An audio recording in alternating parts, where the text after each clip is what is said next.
Hello everyone and welcome. Hopefully, let me move this closer so you can actually hear me.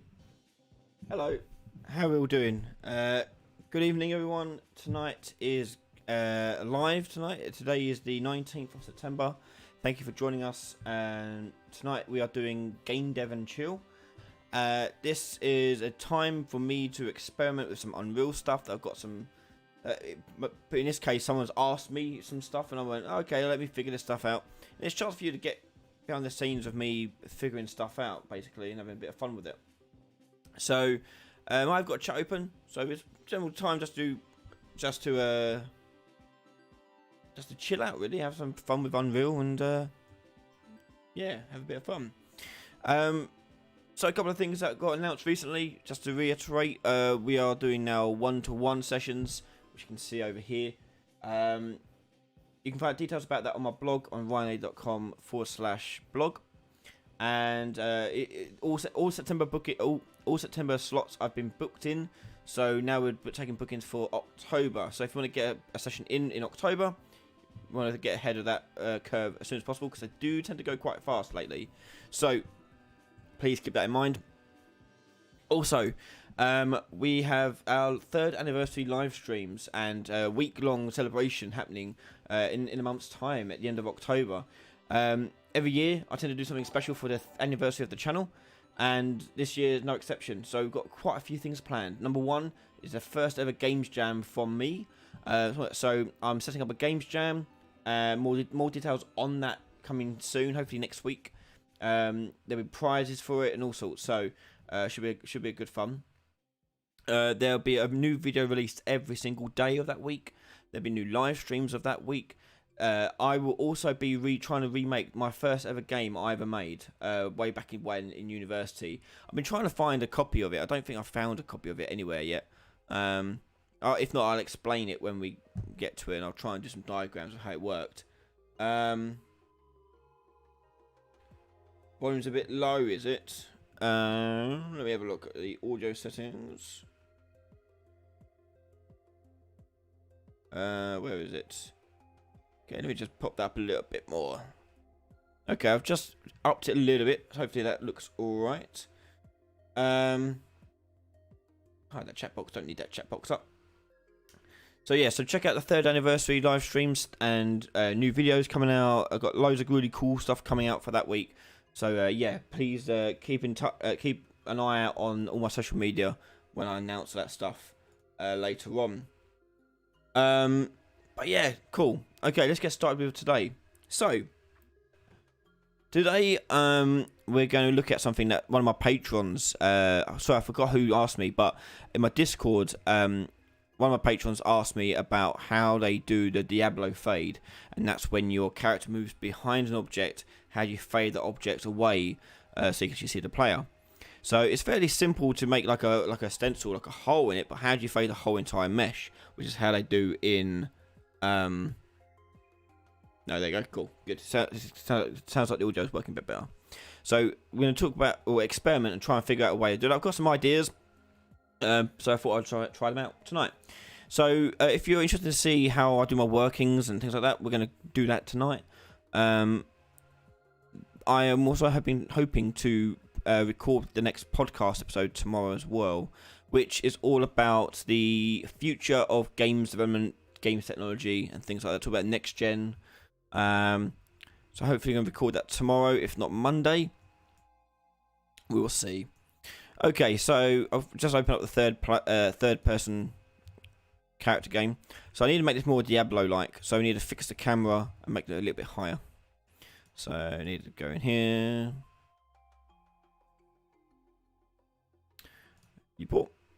Okay, so camera boom. We're going to rotate this thing. Why are you moving? Hello?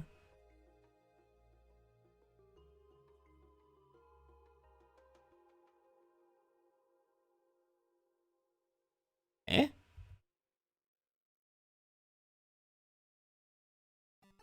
Why did that rotate? That should... I've got something no, on here. No. Why won't let me rotate that?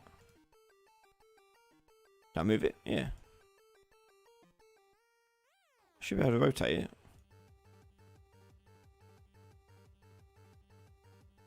Oh, wait. It's because I've got use pawn control rotation on. There we go. I had pawn control rotation on. That's why I was doing it. Okay, so let's snap up like that. Let's make that a little bit further. Let's see how that looks. Okay. So just need to fix it so it doesn't do this, obviously. So we need to inherit. We'll turn off inherit your. There you go. So we've got this sort of high-end angle. So we need to stop it from doing that and just to fade it out. So that's a collision setting. So I go on my camera boom, turn off do collision test, and that'll stop the thing from clipping.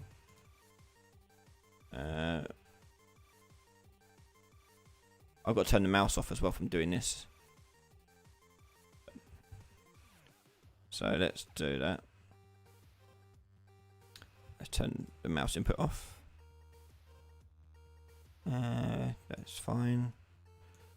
That's all fine. Don't need any of that. Cool. Good. That's the first bit. The podcast is actually publicly available. Polly, it's on Spotify, Apple Podcasts, and Google Podcasts. I think there's 6 episodes out, and we tackle each one. We tackle a new sort of topic in games development.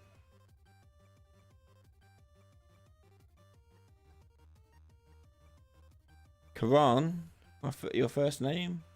I don't know what you're talking about. In October, yes, it is in October. Anniversary live streams are going to be cool. It should be a lot of fun. It's going to be exhausting, a lot of work, but it's going to be fun times. Okay, so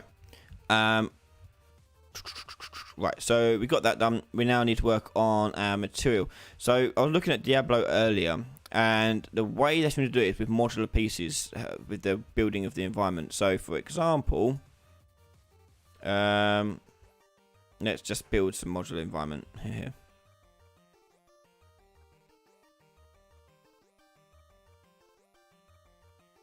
Okay, so you have a base bit, and then you have a top bit, and the top bit will be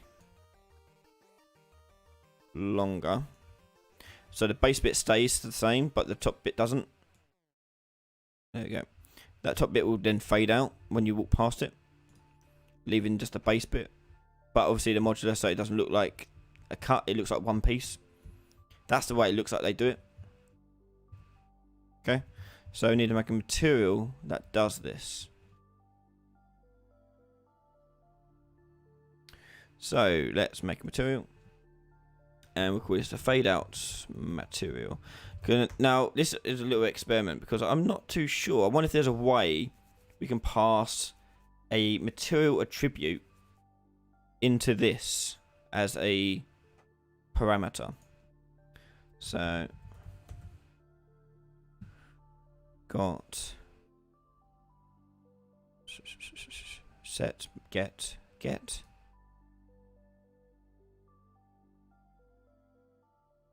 From what though? Where'd you get that from? Types. Oh, so that's getting a. Okay, no, don't want that.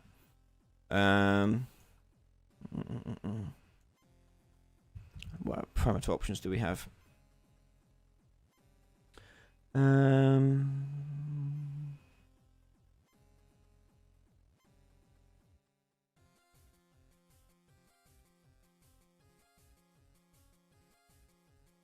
Now, one thing I was looking at earlier was material layers, using material functions.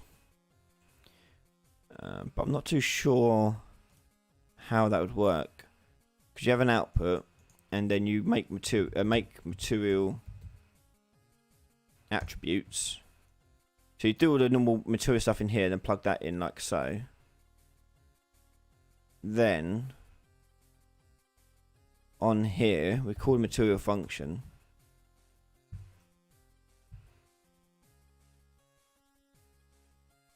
And plug that into base color? No. So I don't know what you'd plug this into. Maybe you'd get, like, you break it into parts. So, oh.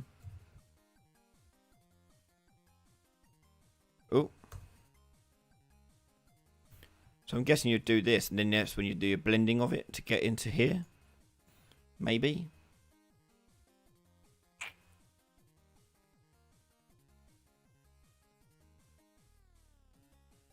Because ideally I'd want it to... Hi there, Soft Chicken. Hi, Unknown. Tonight we're experimenting. We're trying out a few things. Someone asked me how you do the Diablo fade, where you walk behind objects and fade out whole objects. So experiment with a way to do that in a neatest way possible. Now, the only way you can fade out an object is by fading out the material. And my original thinking is that ideally, I want to pass through the current material of an object, because I don't want it to change the material that it has, just the opacity of it. And the one way you could do that is you go around and make all the materials in your game have a fading setting on it. But I was wondering if there's a more dynamic way of doing it.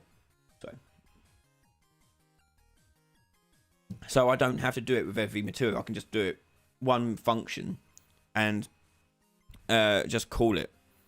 So the only way I'm thinking of doing that is ideally you have like a material parameter, because you can have like texture parameters and things like that on here.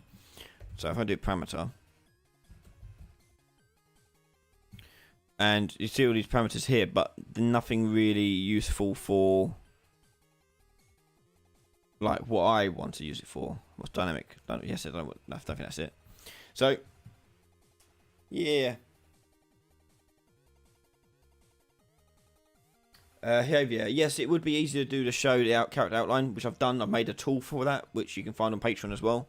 But this isn't what Diablo does. What Diablo does is it fades out the whole mesh. It doesn't do like a circle or stencil or anything like that. It takes the whole mesh that you're behind and fades it all out. So let's do the basic way I know how, and then we can work on the smart way of doing it. So the basic way of doing this is you do, let's get a base color, for example. Plug that in there. And just make it white, for example. And this type will become a translucent object. And opacity will become a scalar parameter.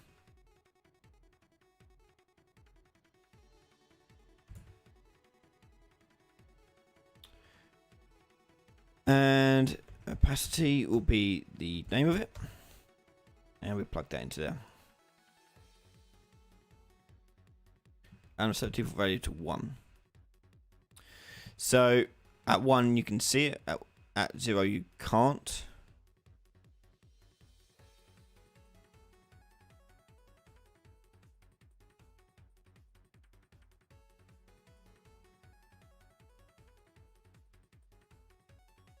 Yeah, so that's what we're doing now is a master material here, but it'd be nice to, like, for example, the ideal way of doing this would be like when you pass part behind an object, you get that object's material data, then you tell it to swap to the fade out material, plugging in an existing material into that, so it combines the two together, like multiplies the two together.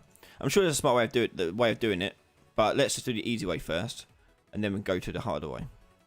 So we do that. Oh, because otherwise the alternative is I would have to go around and make all my materials in the game that I'm making to use like a inheritance of this like fade out material. It's very confusing to explain. Cheers, Dark. Yeah, that's what I'm thinking of trying to do, Javier. That's what I'm trying to do. But we'll see how I get on. I say we'll start with the easy way of doing it, and then we'll see how we get on. Okay, so we've got this fade out here, doing this. Because see what I mean? Like you lose all the texture data. So ideally, I'd want to multiply this by another material that's already on it. Because as soon as I put this on here, it's going to look a bit different. Yeah, it loses that shade. And you can see the difference between that and that. And that's what I don't want.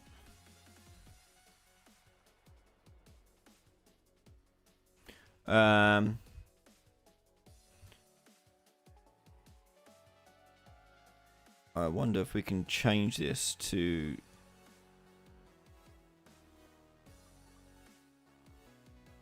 Is this going to update? There we go.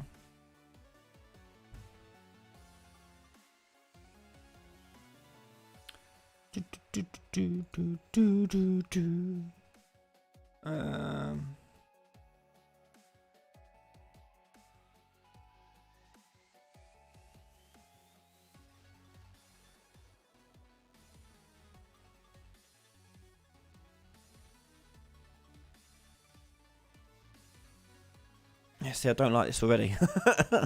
Okay, let's just test it with this. Okay, so with the third person character, what we're going to do on a tick, we're going to do a line trace. So I'm making a new function for my line trace, keep it nice and tidy. And this will be a camera line trace. So I'll rename it actually.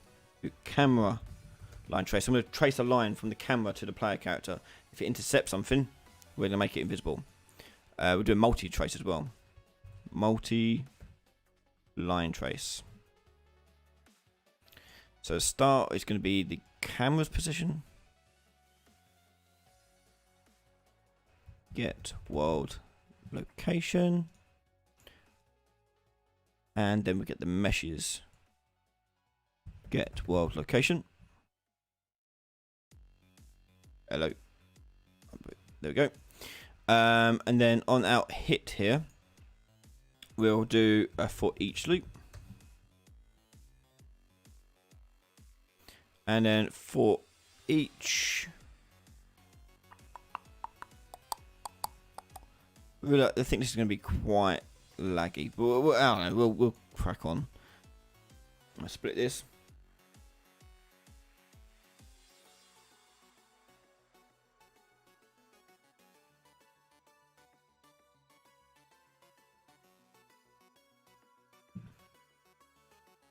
V-neck. You have many material instances in your game because your assets are not made with scale in mind. Does it hit performance? Yeah. So if your materials have a load of textures in them, every time you have a texture call, that's a draw call, and that's what slows it down. So you want to minimize those as much as possible. But it shouldn't be too bad.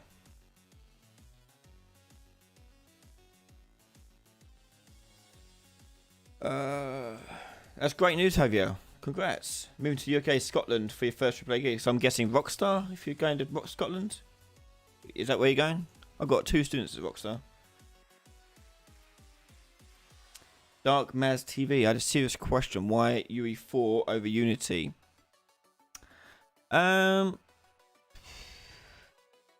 Short answer. One of my students at the time was experimenting with UE4, so I learned a little bit of it to help him with it, and it kind of stuck really. But I teach game development in real life, and it's easier to teach students this than it is the actual code. 16-year-olds who haven't really touched programming before, C# is a bit of a headache for them. Not all of them get it, and they struggle with this. So this sort of coding is a little bit easier for them to grasp. So that's mostly the reason why. I've just grown to like it. It's very quick and easy. Right, I need to get dynamic.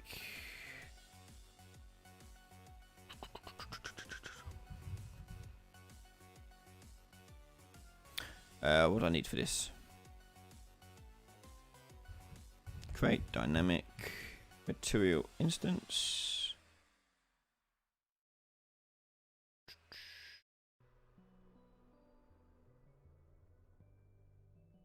Optionally from a supplied material. Oh, what's this?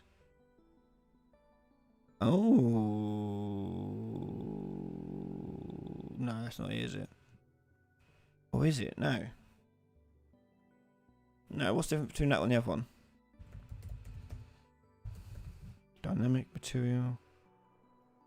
Create. This one.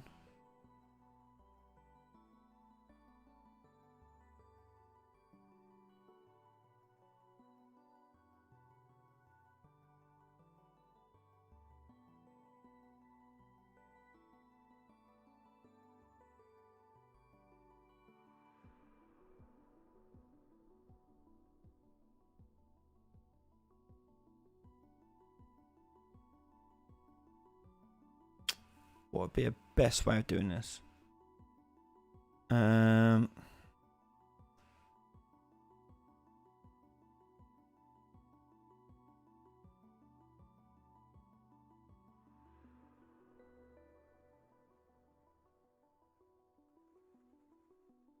don't like this.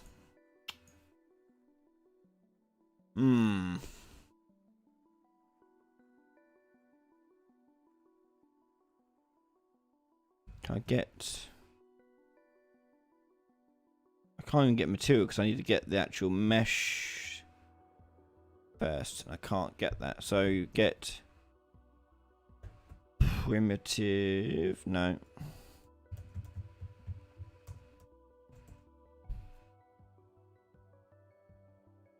What'd be the best way of doing this?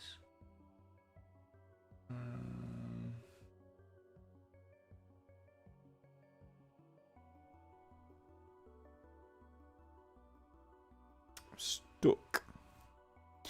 So if you're just joining us, we're working on the idea of the way Diablo handles its fading in and fading out of meshes based on collision. Like for example, let's just make this visible and not visible. So set visibility, set active in game. There you go. Okay, so you do that. But the problem is that they won't go back either. So if I do this, no, it's not going to do it. Why not?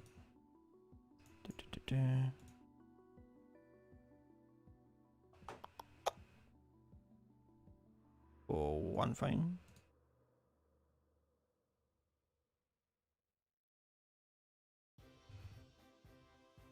Oh.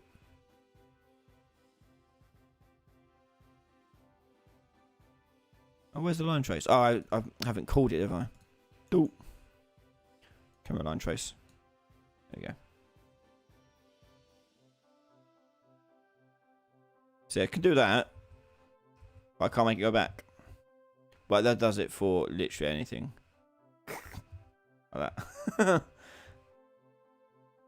Whoops. Obviously these are still collidable because they're just visible. So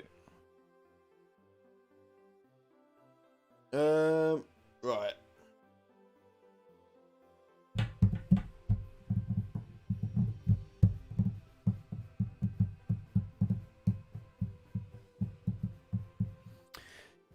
So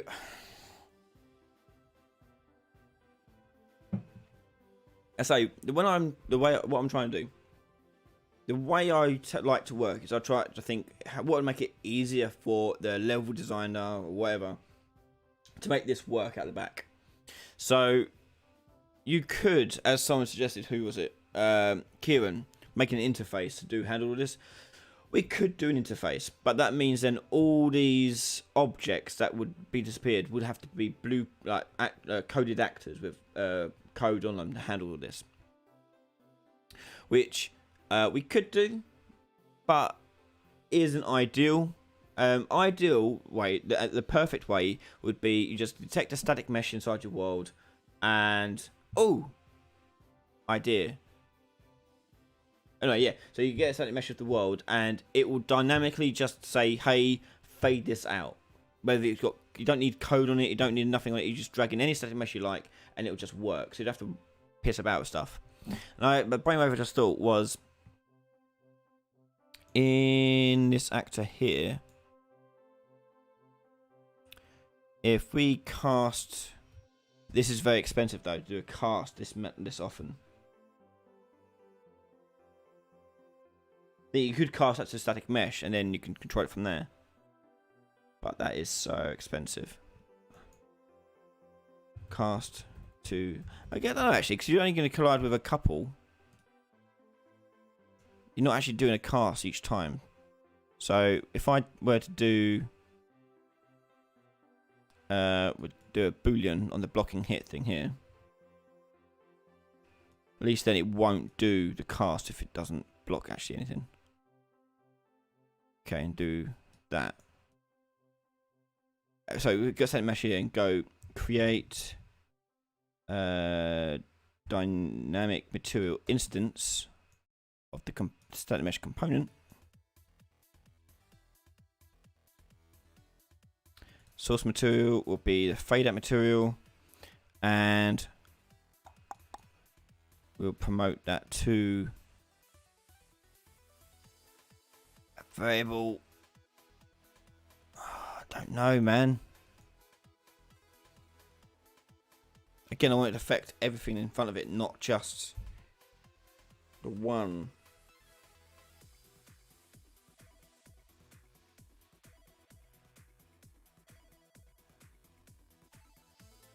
It's proximity fade, yeah, but it's not it's weird. It's not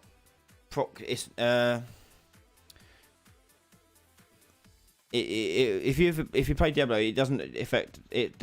It's not like the bit like pixels. It doesn't affect pixels. It affects the mesh.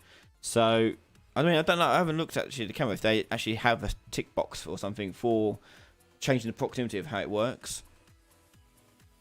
But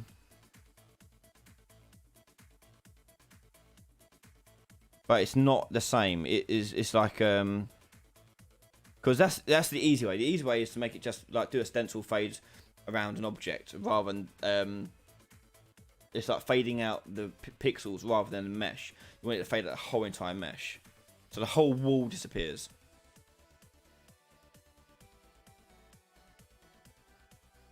Please, yeah, I'm in the kitchen. And this is why I don't have a gaming chair in here.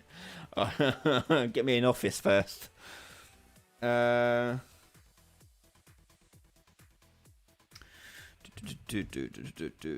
me just check something.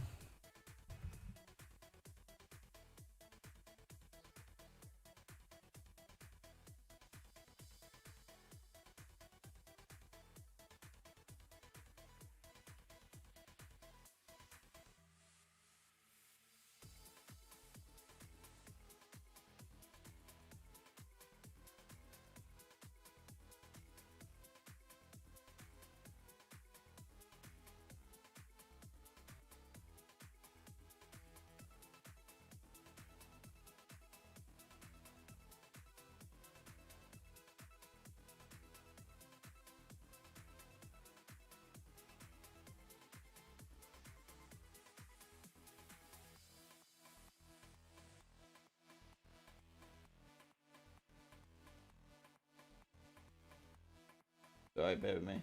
Reading.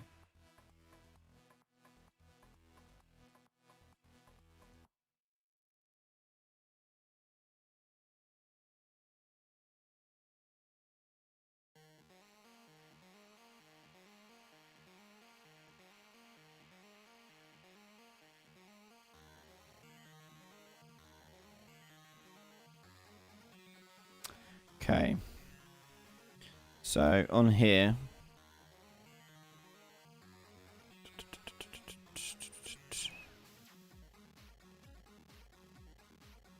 There's a setting.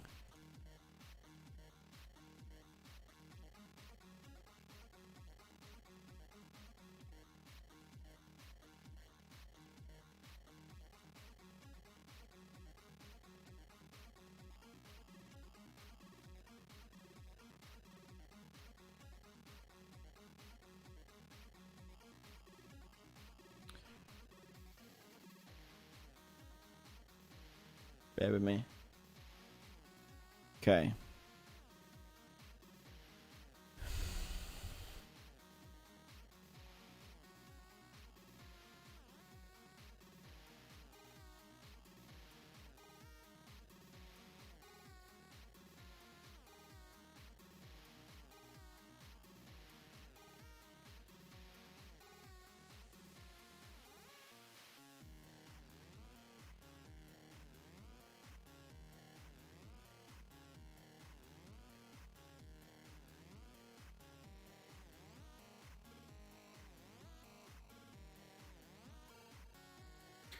See, I don't want.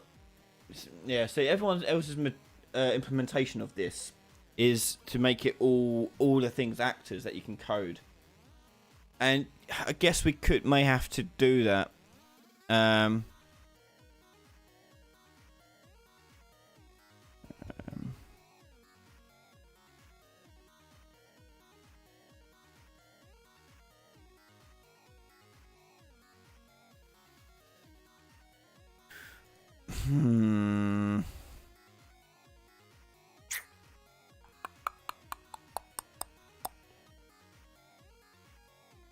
It's just not the way I want it. What'd be the best way of doing this?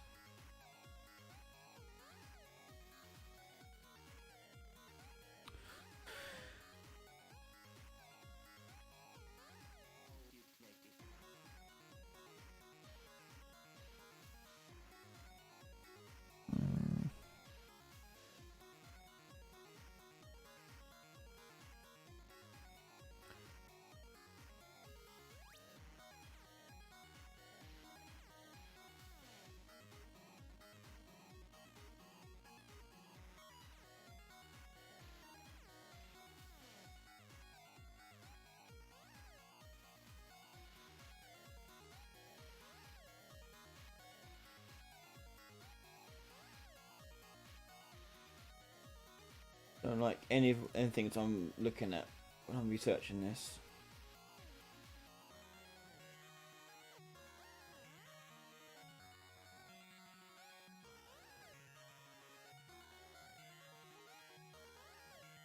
So I've seen people do it with sphere masks. I've seen people do it with full actor replacement. But it's not the ideal way of wanting to do this. I don't know if there is an option for this on Unreal at the moment.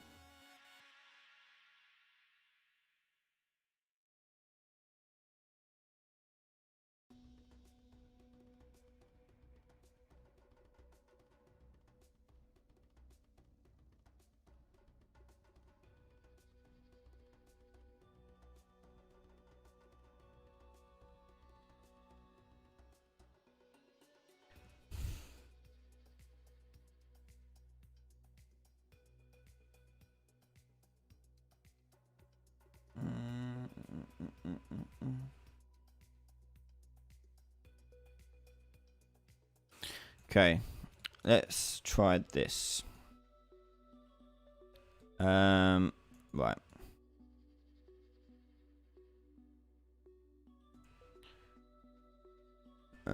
Depth. We'll use a depth mask. We'll use pixel depth. Delete that. And we'll do that into a sphere mask. And we'll leave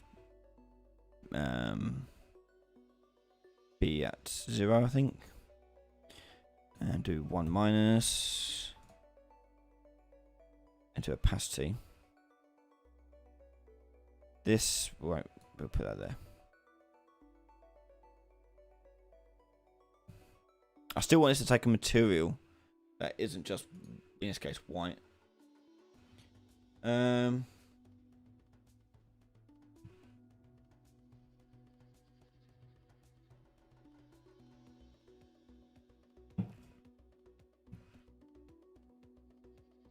Bear with it. Alright, let's delete this bit. I don't want this bit yet. And delete that.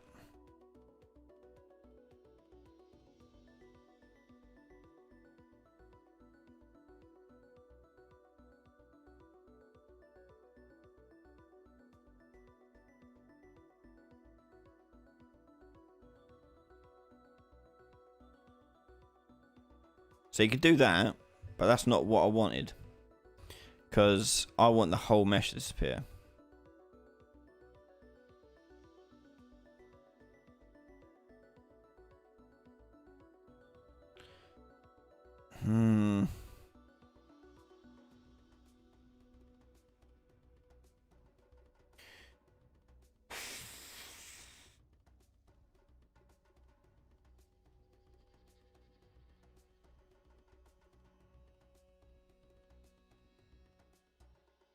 Continue doing some research.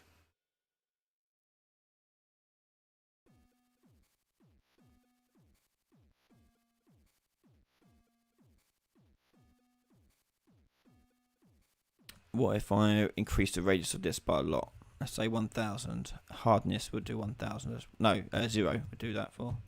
So get a nice feathering.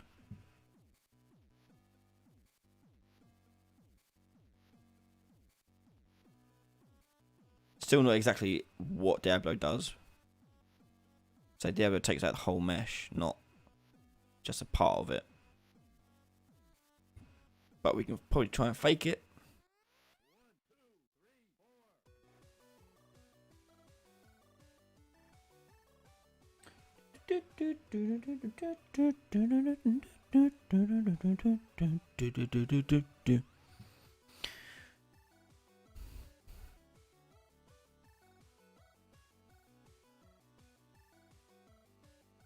And this is obviously going by the camera's position, not whether or not the player walks behind it. So you see, I can get close enough to it. It fades out.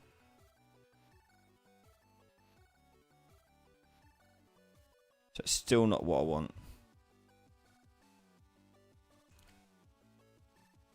I don't like this.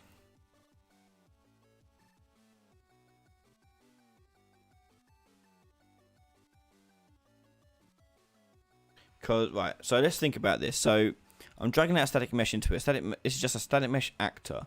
These things have a material and a cube. So when I'm on the third person character, we are getting the hip actor here, and in this case we're casting to a static mesh actor. Or actually we do component, cast to static mesh component. And on the component, we're going to create. Ooh, hello. Create dynamic material instance. Fade out material. And we'll set.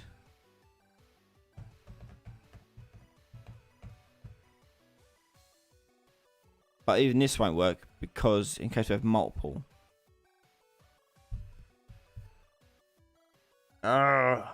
Okay. Right. Let's promote to this variable here. Okay, and then on the event graph here, do a line trace, and then on this thing, set scalar parameter value, and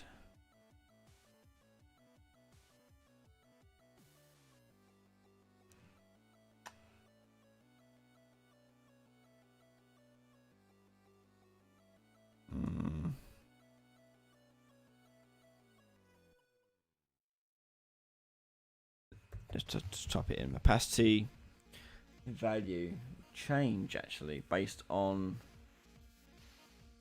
Oh, it's hurting my head.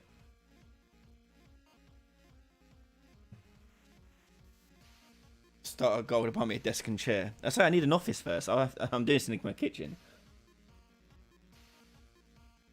I've got no room. The kids got their bedrooms. I've got my kitchen.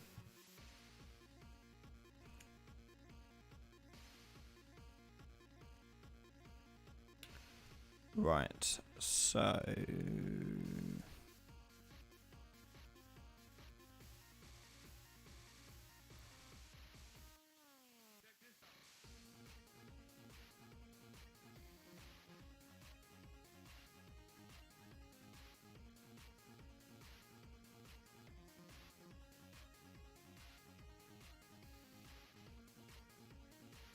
continue my research. Let's have a look what else other options people have found. At the moment, nothing good.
Okay, well, this is not looking hopeful because there's a ton of stuff going into this thing.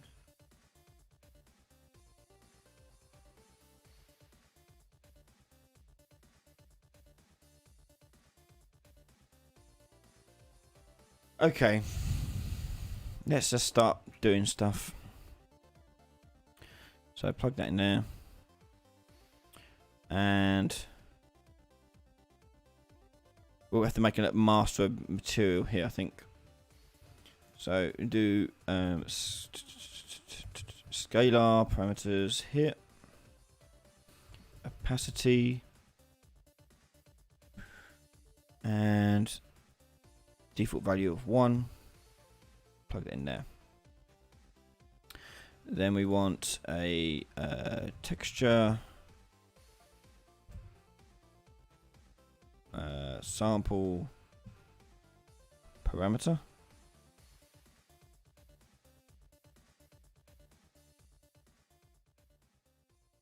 and we'll plug that into there. And we'll name this one texture parameter. I'll just put texture actually. So we make a master material. So do that. And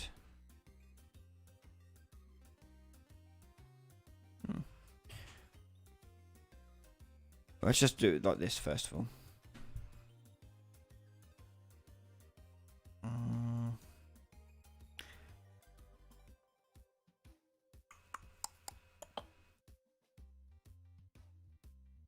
And we'll do a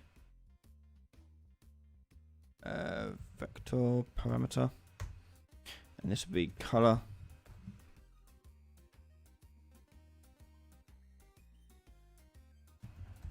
Add onto that.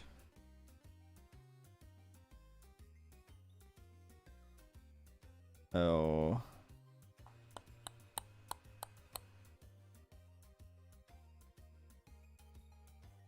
I have a complete brain farts here doing this.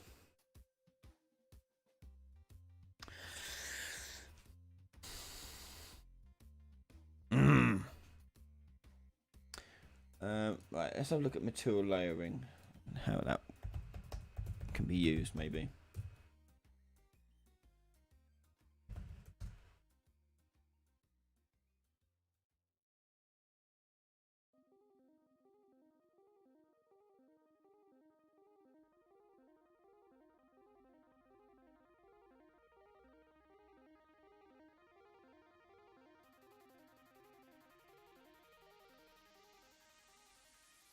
It's still in beta apparently on here.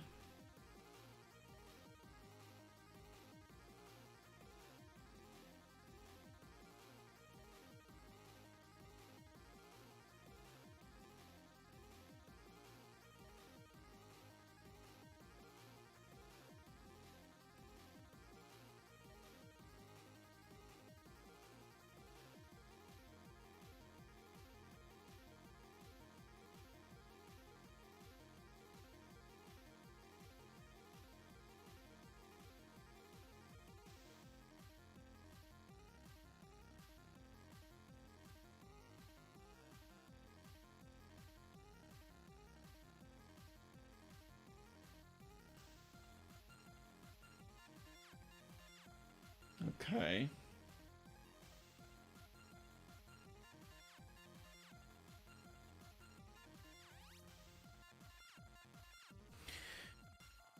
And material layers are still just in beta apparently. Maybe, yeah.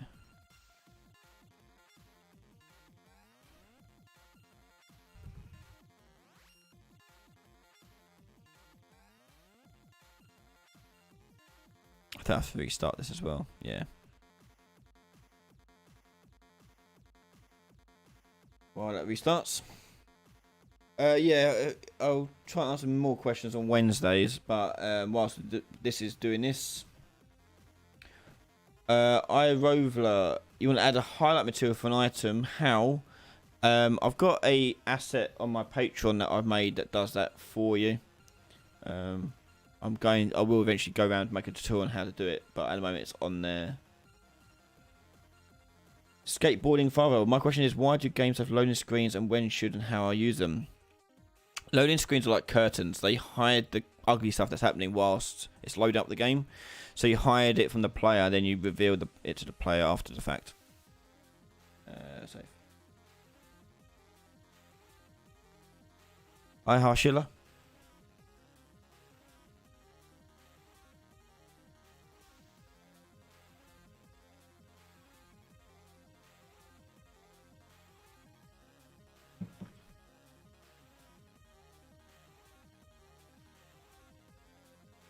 Okay, so we've got material layers now enabled.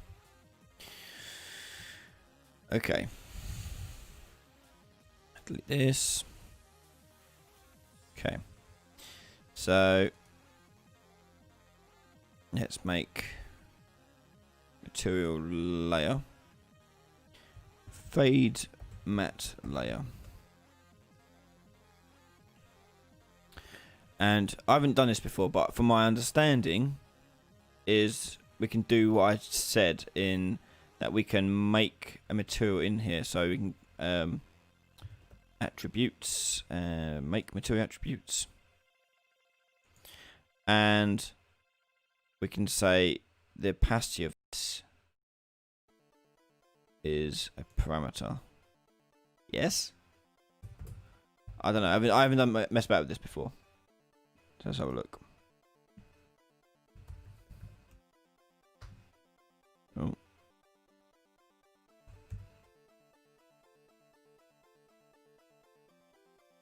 Okay, for example, okay, so we do that, save, and close that.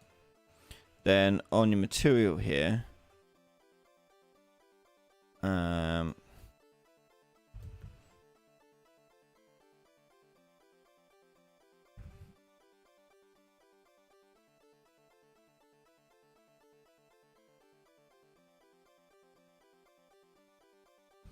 fade matte.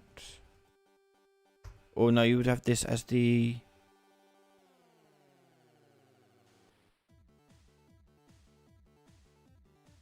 Oh, hang on.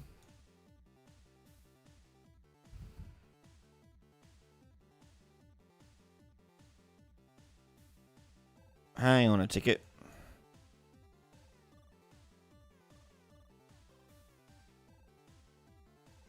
Okay, so if we make this one the original map, call this original map, okay, and sure, and then this will be the fade out material. So don't actually need this bit or this bit, and we'll get rid of that. So here we'll tick to make that a use material attributes. So I want to break material attributes and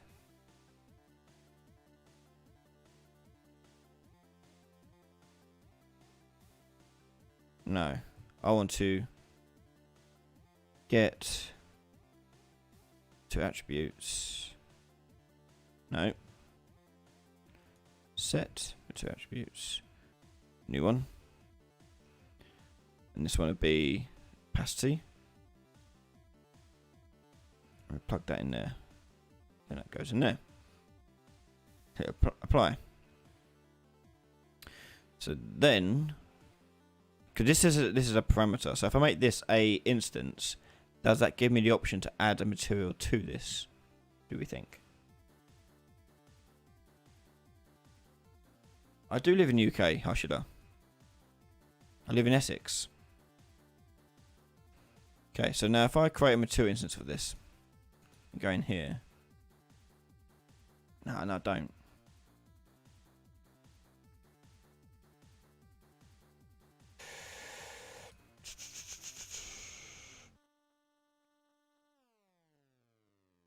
Damn, I thought that'd be like a...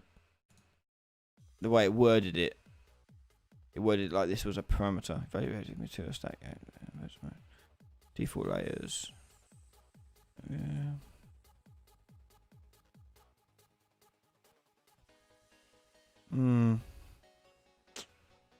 Don't know.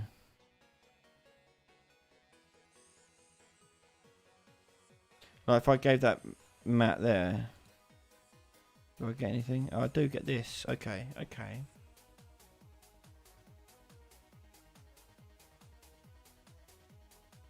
But I can't add layers to existing materials. Again, I get stuck in that issue. I have to go around and redo all the materials for stuff.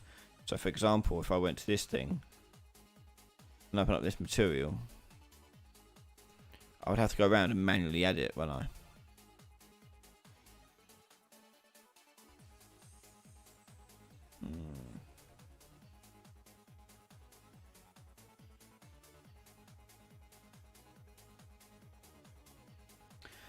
Annoying.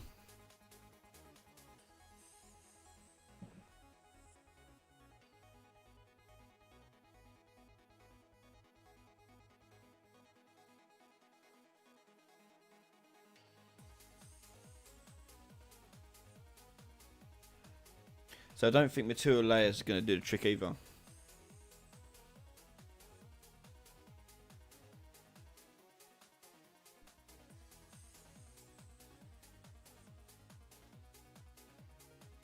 Must be a way of doing it nicely.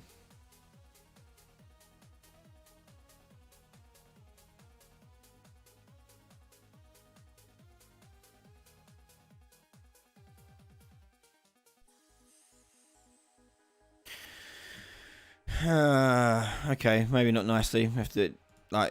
We'll have to do it like a shit way.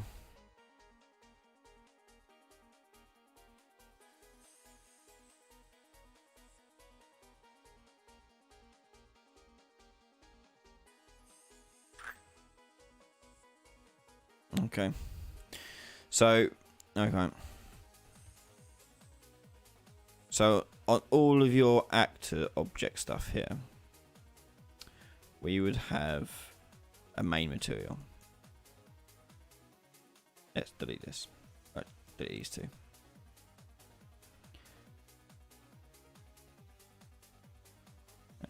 Turn off.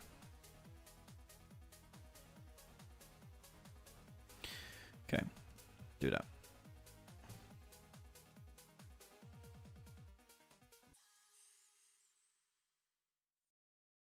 And when it's finished doing its thing,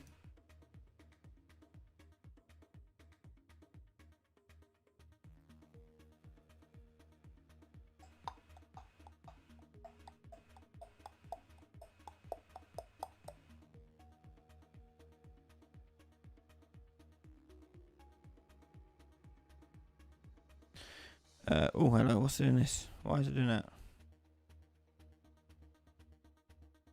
Oh, it's because these I think are set on here already. If I change the way that's lit.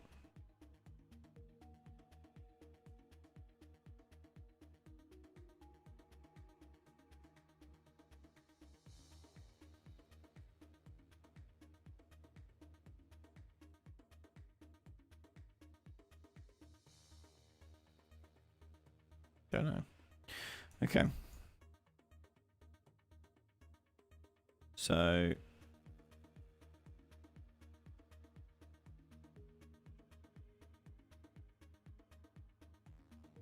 might be done with that. Okay. So then you have this material here, this instance material, which has opacity on it. And you can fade it in and fade out. So, which is fine, but you're limited in what you can do with regards to its texture, which is not what I wanted.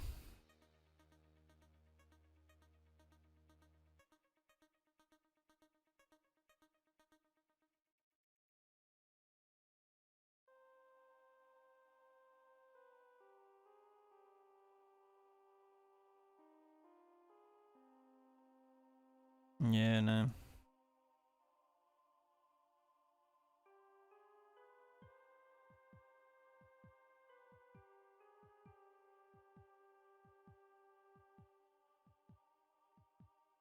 Ben Cloward.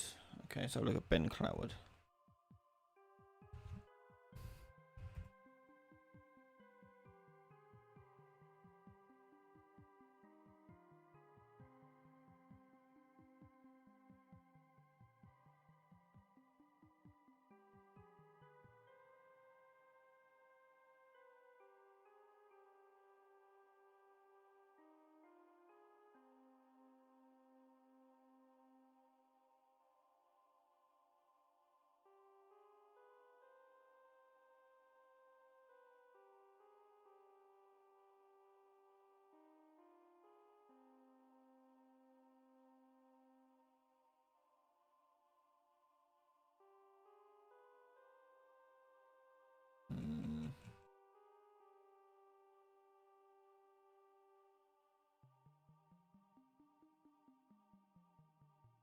Again, it's not about distance to camera, it's interception with camera. That we've done that before, that's not too hard.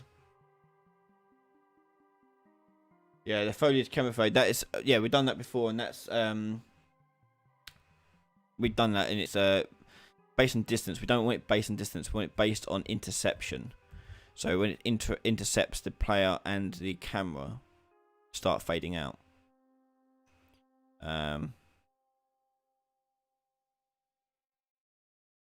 Okay, so that does that. That does that material.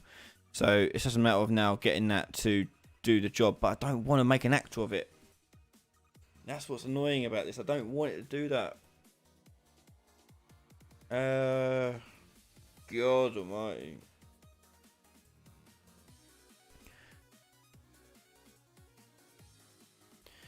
Right, okay, so this line trace gets the actor.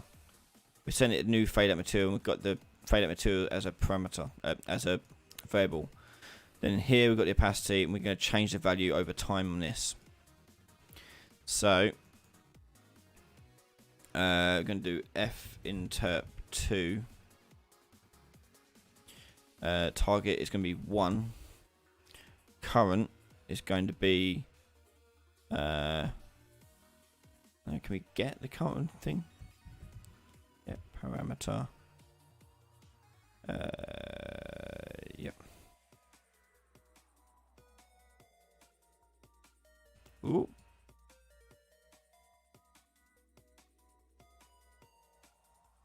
Opacity.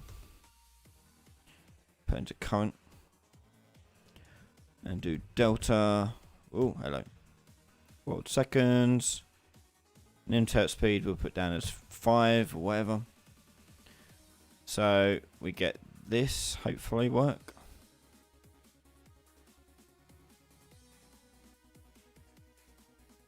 Change the material. Oh, hello.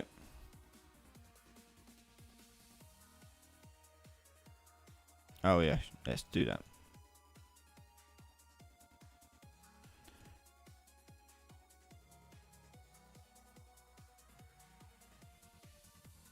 Should stop that error from coming up. So it changes the material, but it's not fading it. Oh, target's 1. Maybe target is 0. Oh.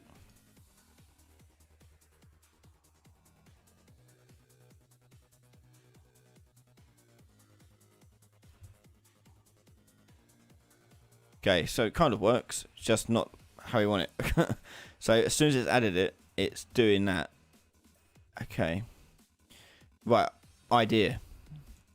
So on my line trace here, what I'm going to do is do this as we'll do this as a do once. And we'll reset it when this is false. Yeah. So now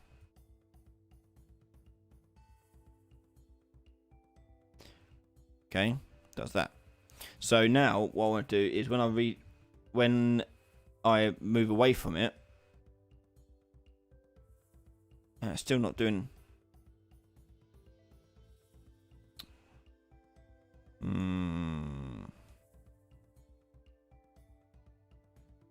No, it should be doing it. Do once, mate. Why are you doing?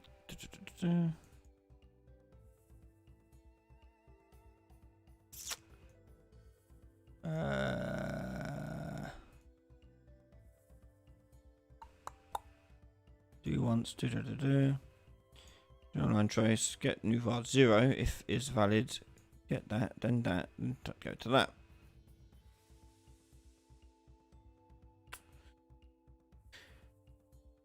I feel like it's doing this loads of times. Let's just print string that.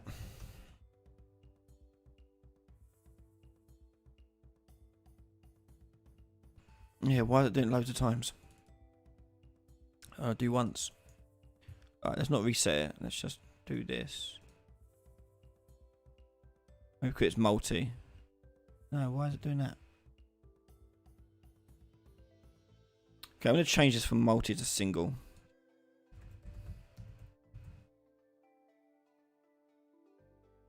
Start, end. Don't need this. And oh, hello. That'll go there. That'll go there. And this will become the component. Hit compile. Again, should I do it once? What's the point of this if it doesn't do it? Oh, it's because it's in a function. Bollocks. Hang on. Together.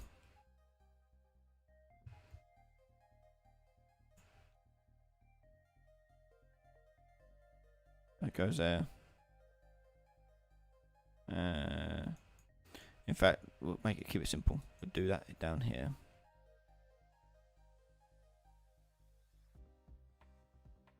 We'll call a custom event.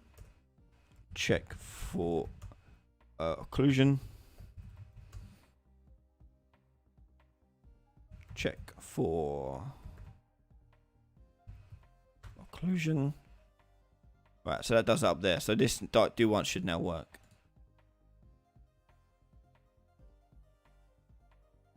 Okay, so that fades it out. So I needed it to fade back in. Okay, so let's think about how to do this.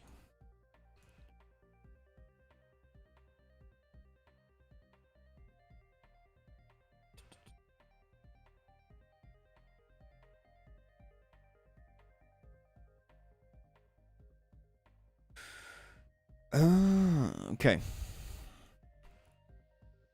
So we've got the camera location, we've got the mesh location. Line trace, hit something. If we hit do once, right, okay, we're going to do, right, fade target. And that'll be, whatever this is. Material, no, this will be a float. So, if, let's get rid of all this. So if it's true, we're going to set a fade target to 0. If it's false, we're going to set a fade target to 1. And then it'll go off over here. Doing this side of things. Rename this one. Fade matte instance. Okay. Again, still not ideal because the material looks crap because it's translucent.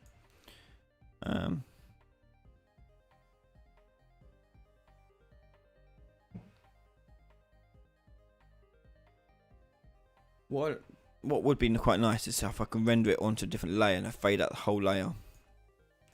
I wonder if that's a thing we can try and do. Okay, so we got custom mesh. Okay. So I'm using these fade targets because I wanted to fade in and out. So the target here will be the fade target.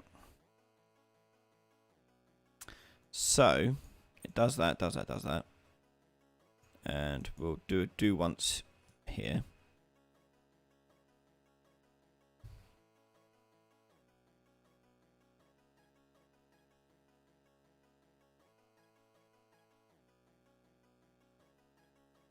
Okay, fades out, fades in.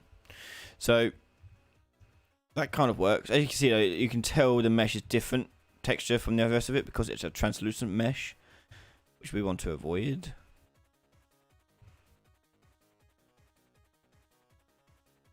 Just looks crap. So I wonder then if we can get the current material from it and store that. So get material.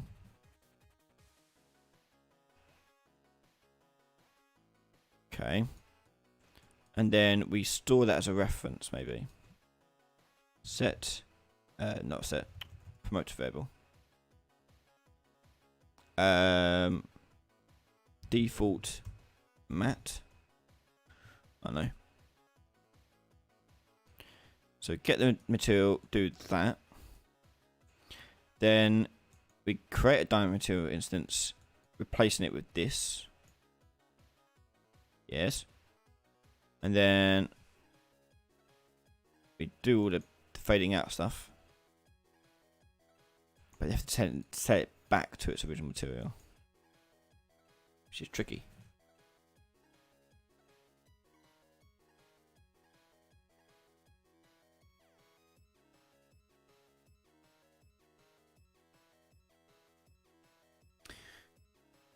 Hang on.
An idea. Maybe we could do something with the composure plugin.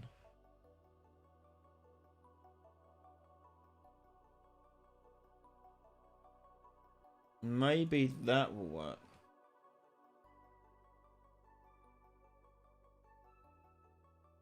I've not done it before.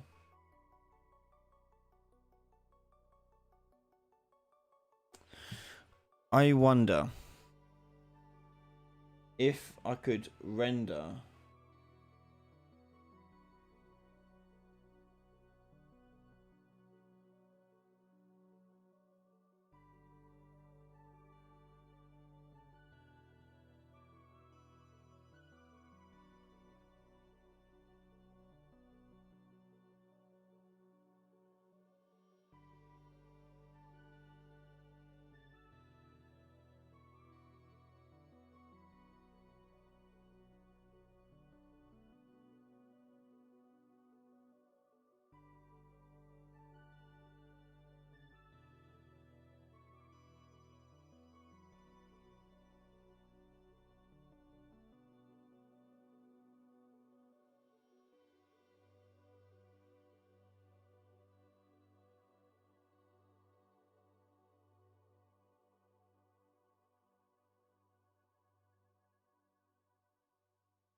okay.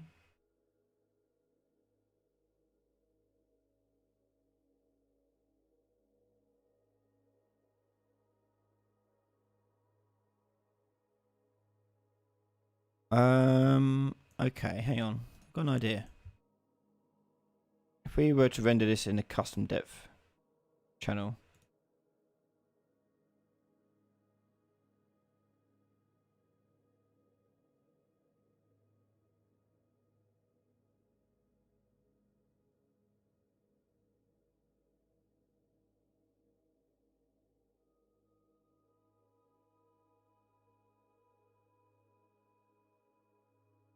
Yeah, so we render it in a custom depth channel.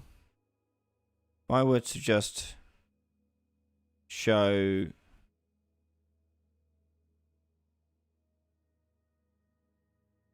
on its own, if I took this, okay, let's try it with post process. See how that looks. Okay, so material, PP, fade.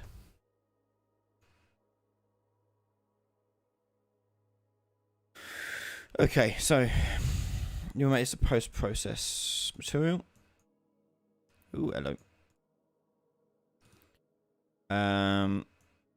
We're going to get the,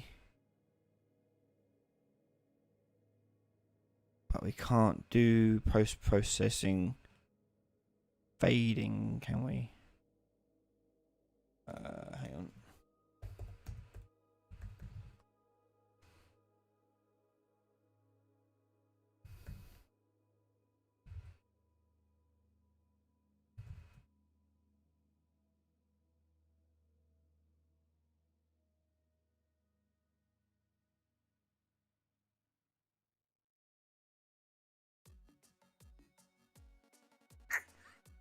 Okay. Let's just try some stuff here. So we're gonna want a lerp, and the lerp is gonna have scene texture. We're gonna have the post process input 0 for when it is B. I don't know. We'll need also to make a custom depth, and we'll multiply that with this. So color multiply. I need a. Let's just test it works first of all.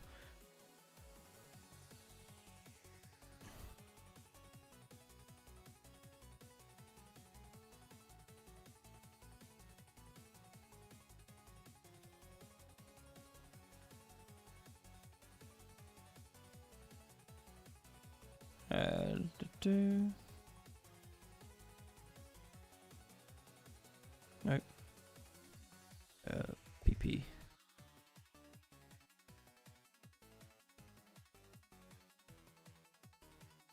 Okay. Right, so I want this just to show the world without, try and get it to show just the world without the column there. So I've ticked that into post process. So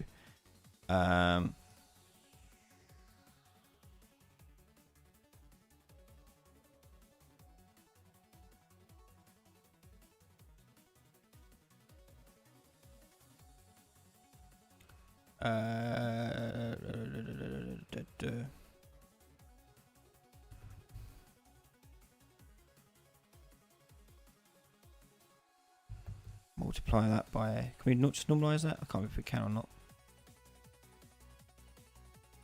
Yeah, okay.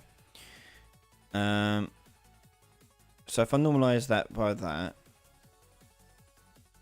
okay, it looks kind of the same.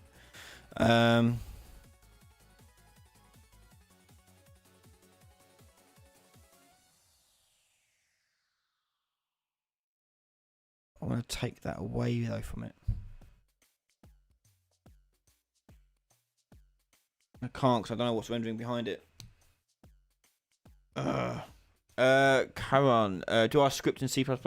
I have done before. I haven't done it a lot in a while, but yeah.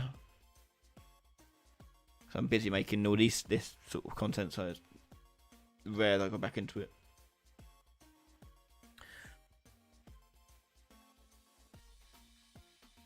want to render. So I want to render 2 layers, and then you fade out 1 layer, and then I can then change on the fly what belongs in what layer.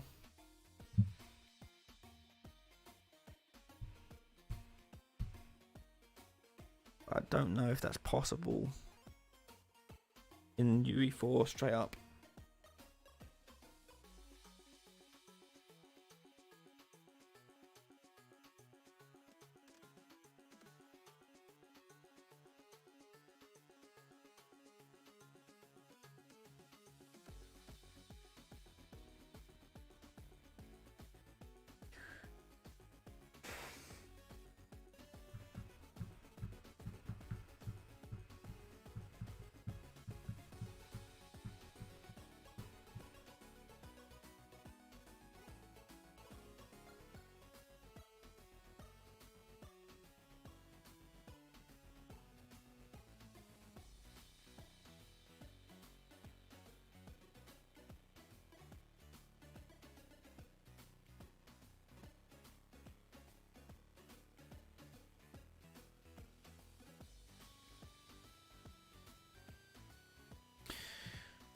I'm at a loss, guys.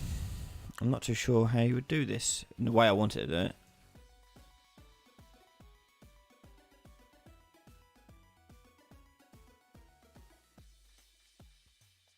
Because I want to render this column on a separate layer.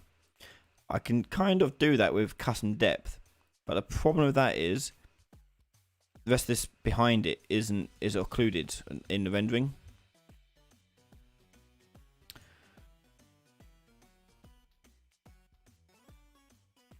If I turn off the occluder here, if I were to do that, and then if I took just this,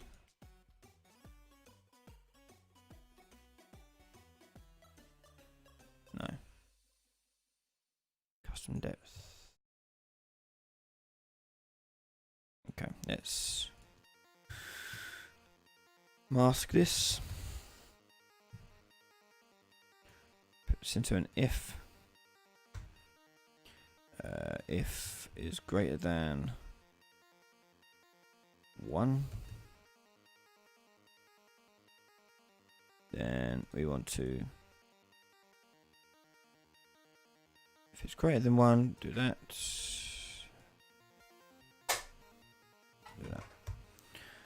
and then we put this into a lerp.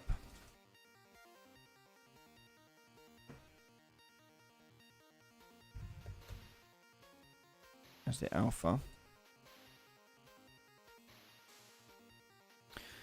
and if it is that, we do that. If it's 1, and we are using this,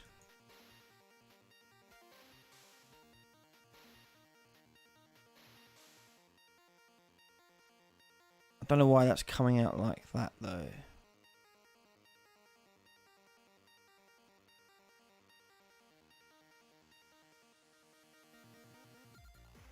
That don't make sense.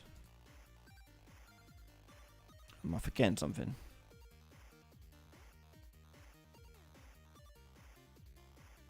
Oh, wait, I'm going to make that 4.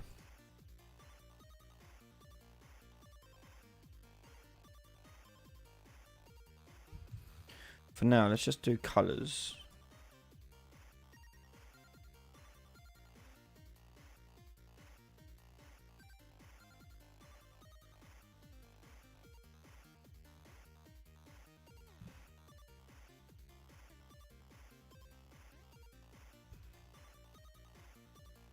Okay, so why is that not doing that? If I mess this up, scene depth, custom depth. If R is greater than 1,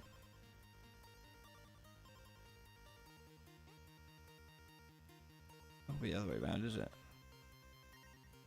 Can it just be all pink?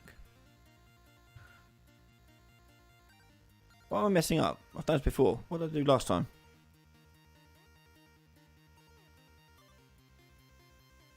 It's definitely got custom depth on it.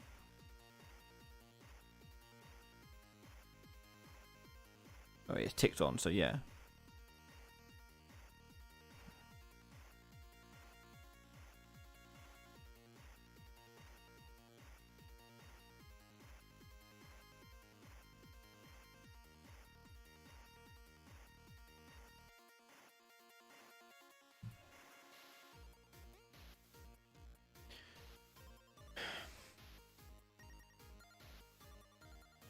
So if you're just joining us, we're trying to do the Diablo type fade where you can fade out whole meshes, whilst keeping it as simple as possible without having to make actors for every single thing you place. Ideally just taking what you currently have there as a static mesh and making it fade out. So my current approach to this is going to try and do it with a post process. But for some reason I can't get custom depth to work. I think I'm missing something. What have I missed?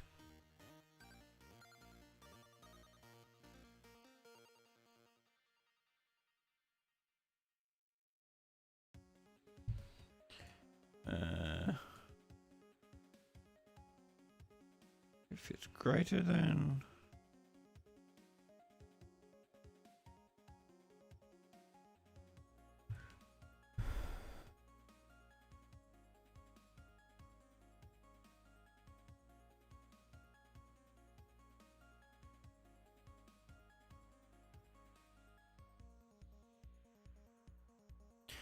Let me load up my other project where I've done this in before I go mad. Yeah.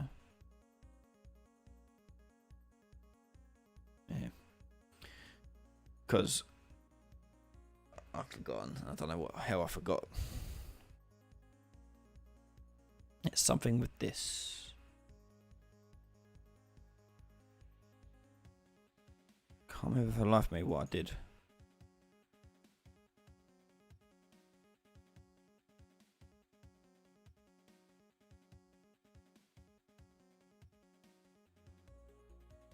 Normalize it, maybe?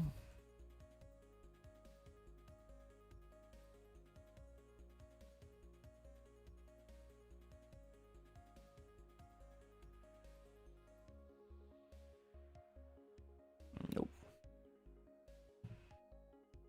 Right, what did I do here? Because this is my other project that I've done this on.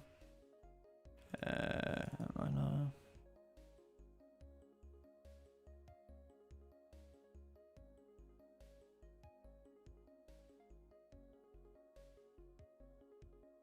Where is it?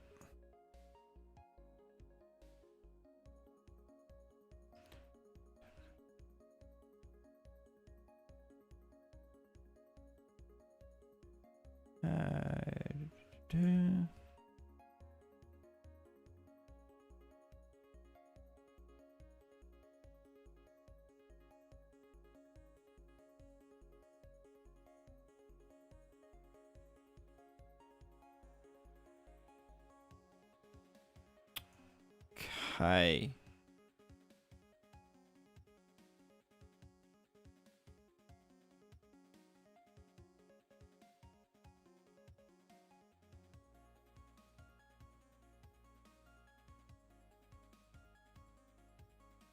No, that's not what I wanted either.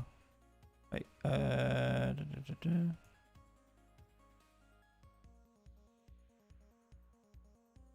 No, that's not what. Hang on. Was it this?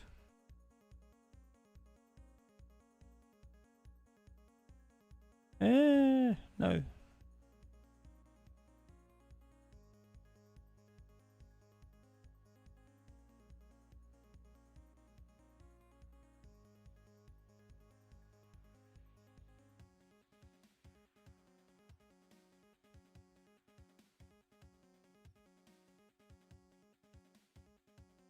Okay. Doesn't help me. I thought I'd done it, but I didn't.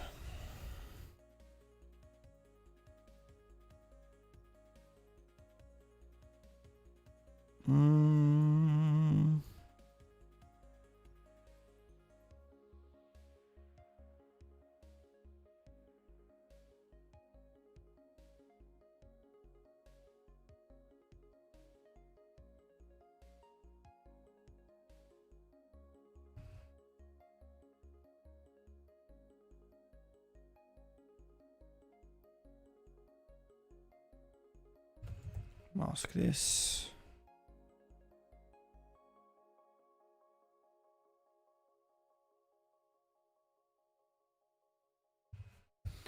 Do that.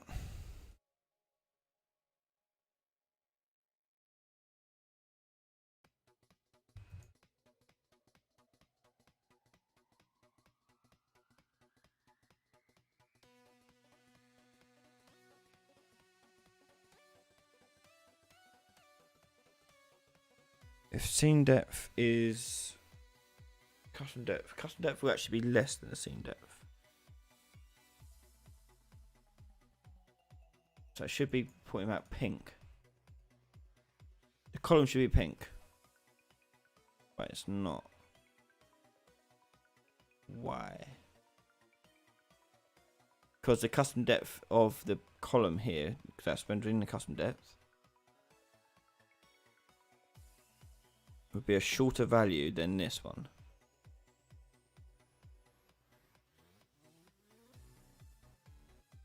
No, it wouldn't.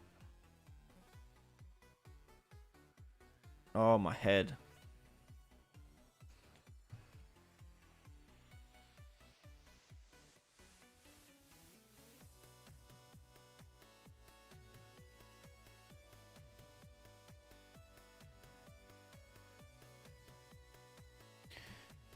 Okay, so let's check out what your one is. Bashwatchit.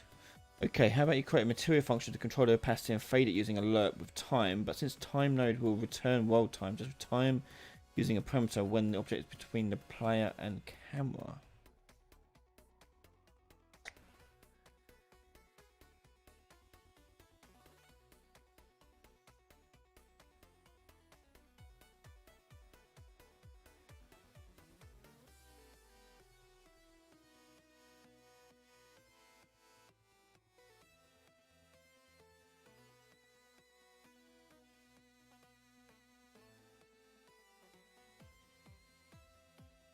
Try and make sense of what you said, Bashit. So, create a material function to control the opacity and fade it using a lerp with time. But since the time node will return the world time, just time using a parameter when the object is between the player. Right, I think I know what you mean. Okay. No. So, if I make a new material function, fade function.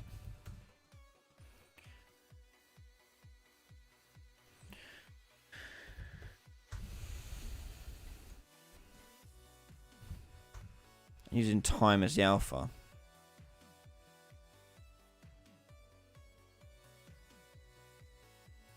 And then we'll need parameters in here, won't we? Texture parameter.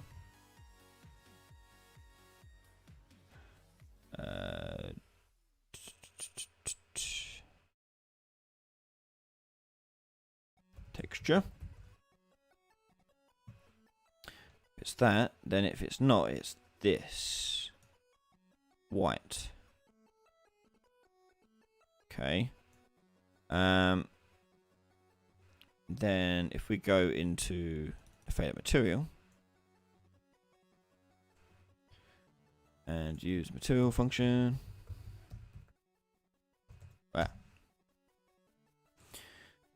Fade. What do I call it? This one.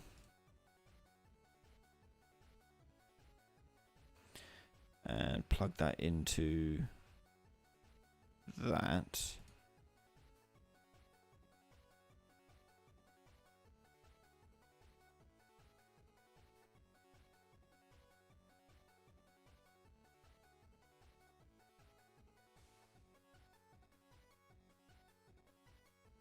I'll make this. I'll leave it like that.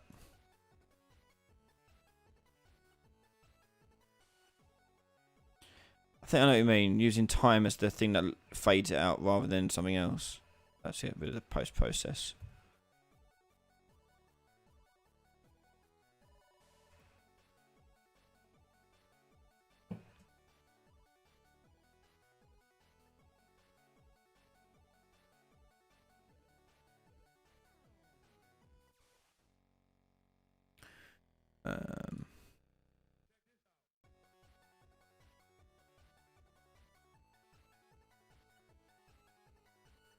Right, says the fading out part worked.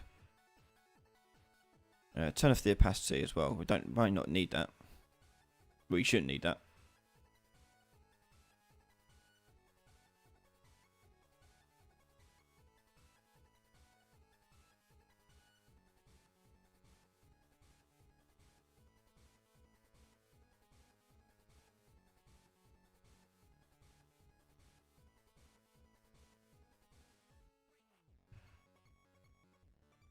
Right. Go into this. Okay, so it's going to go from using a texture over time to using. In fact, if let's do.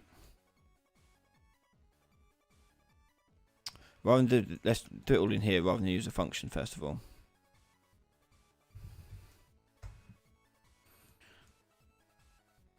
I'm just going to do it with colour as well, not of opacity.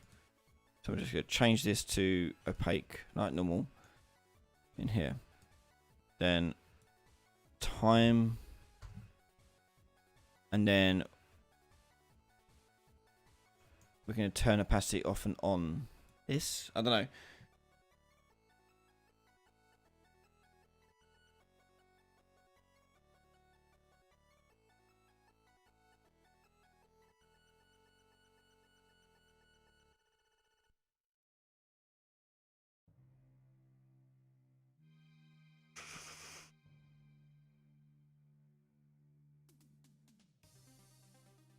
Yeah, we've done the time part. That's fine. We've done that on the actor using the Nef interp, using delta time. We did that. That's not the main thing. The main problem we're having is getting it so you don't have to go on every single material that you make for your game and add in and make this thing translucent that uses this. So that's where the post-process idea came from. If we could render it somehow on a different layer, somehow, and then fade out that layer when it's on it, but I don't know if that's possible. I don't think it is. It's in Unreal's default setup.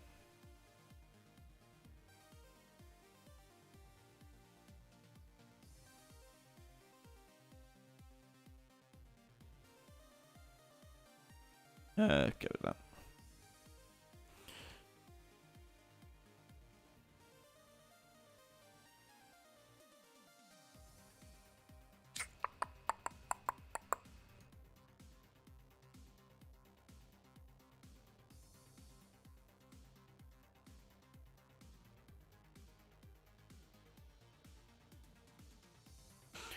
I don't know. I kind of like my post-process idea, but maybe I don't. I don't know. I'm really confused. Let's see if I can find any breakdown of Diablo's, because Diablo isn't made in Unreal, so they use their own engine.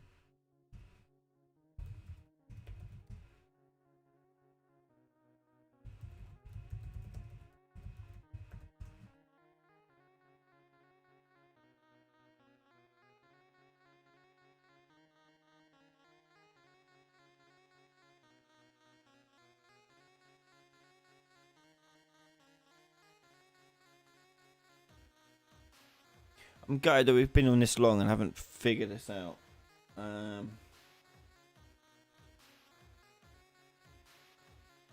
Yeah, see, that's the problem. But I want to avoid doing that material function in every single thing. I want it to be dynamic, fluid, easy, but it's not proving to be. So at the moment we've got this sort of thing set up. And then when it's not true like this, we could do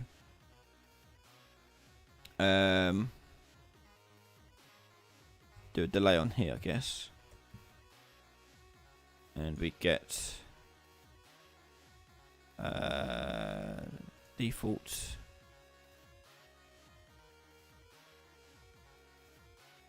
I need to store this and that, don't I? Shoot.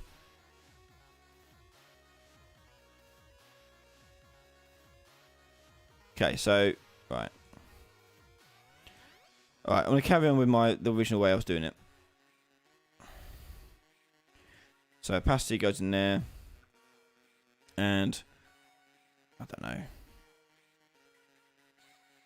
We'll just, for now, we'll just make it just white. Because at least we've got halfway there with this method.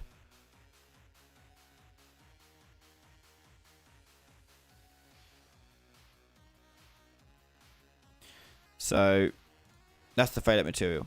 So apply the fade out material onto the static mesh, but we need to store the static mesh as well. So promote that to a variable. Target mesh.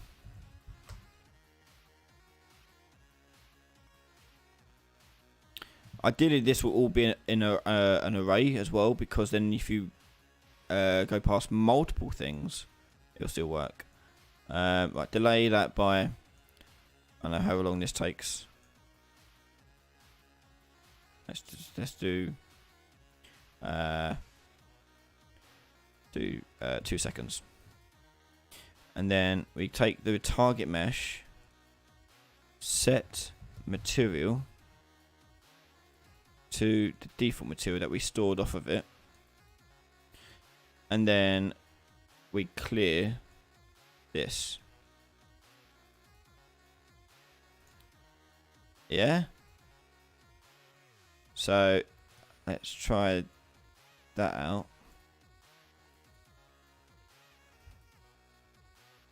Like that. Right, we need to do it again though. Why can't I do it again?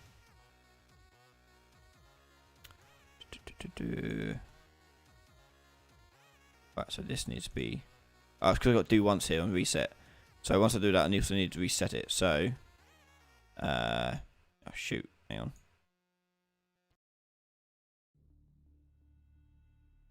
We'll go to reset there.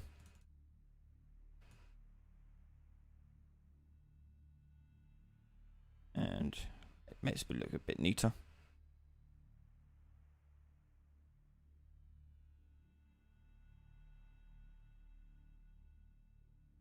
Compile. Right. So that should reset the do once. Like that.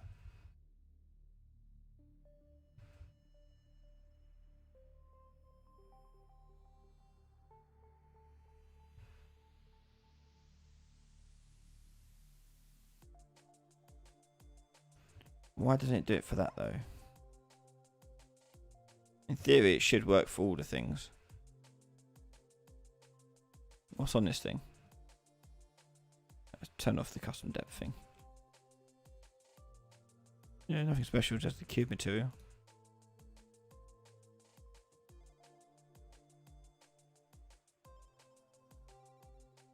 So make it that cube material as well.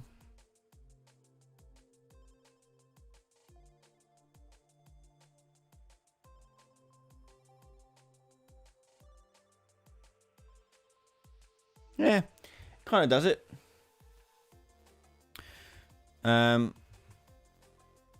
Let's fix that.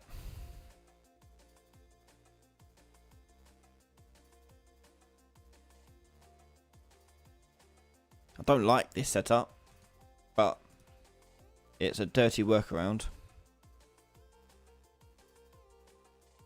Don't get why I don't do it for these though. It should do.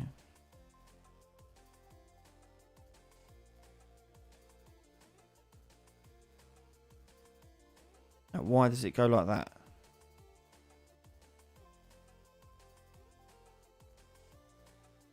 So it collides with them. That's all fine.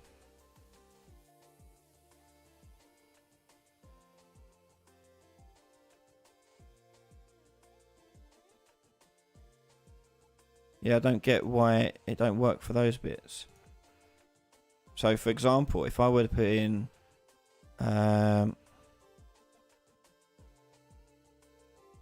some bits here from this, let's go into architecture. Put that up.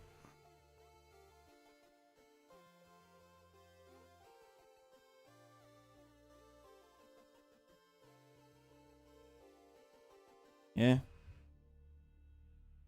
And as I said, in Diablo, they have it modular, so you can still see where the door is. Now, obviously, I don't have a modular piece for the door, but I'm going to cheat it and just put this directly upside down.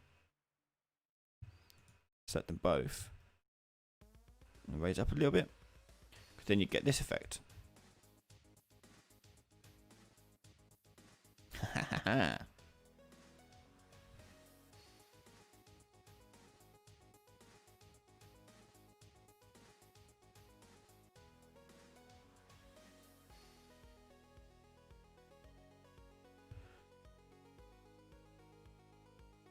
Not too bad.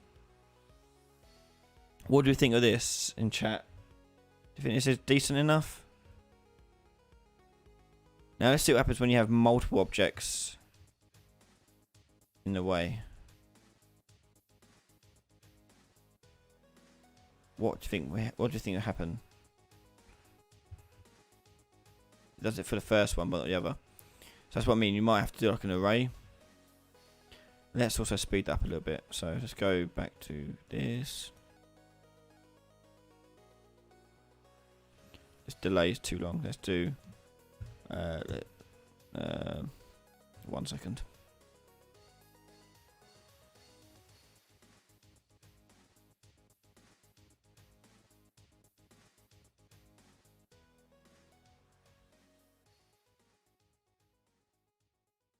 What do you think? Okay? I don't know.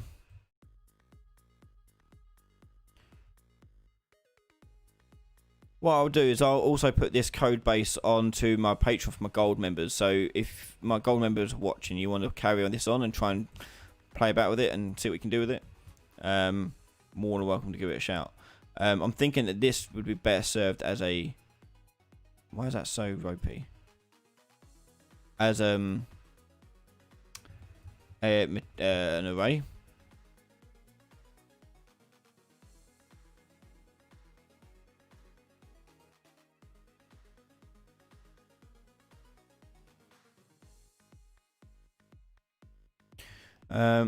And what's a better way of doing this, actually, do you think? Hi, I'm Foxus, sorry. You've learnt more from me on YouTube than you did in a whole uni for 3 years. That's great. Thanks, man. Paul M, is that more expensive to render when multiple objects are transparent, stacked behind each other? I don't know. Possibly, yeah.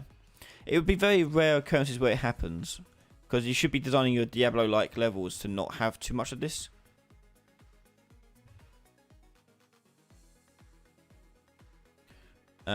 But let's try and make this a multi-line trace quickly. We'll need to do multi-line trace because we are going for a bit of time at the moment, so I want to push a stop on essentially soon. Do that there, do that there, and then for this one, do it for each. This would get expensive because we're doing a lot of stuff here. A blocking hit goes there. Oh my god, my butt. Oh no, this won't work because you'll do once here, break. It won't work with do once. Do we need to do once? Yes, we do need to do once. What am I talking about?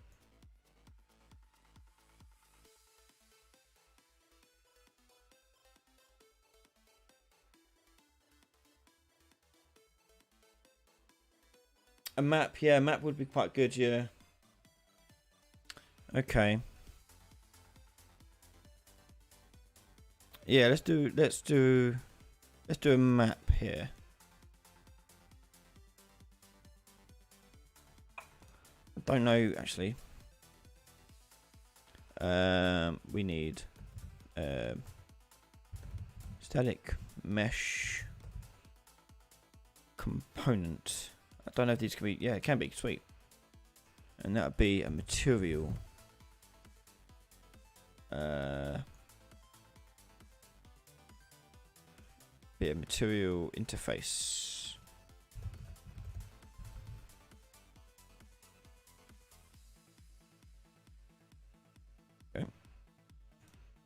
Right, so we've got a map here.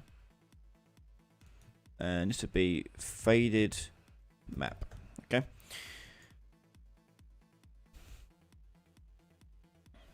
Okay, so for this one, we're going to get the player location, world location for multi-line trace.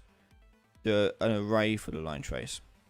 And on this array, when we get a block in here, we want to set the fade target to 1 and then 0. And instead of do once, I'm going to not do that.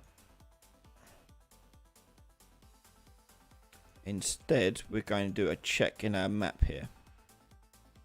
So we're going to get faded map.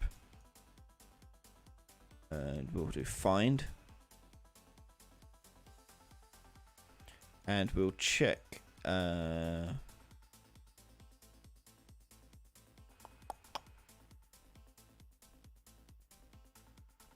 Actually, no. Instead of.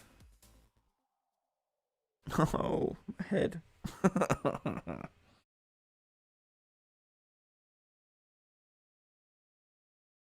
Casting is just so expensive. I don't want to do it all the time.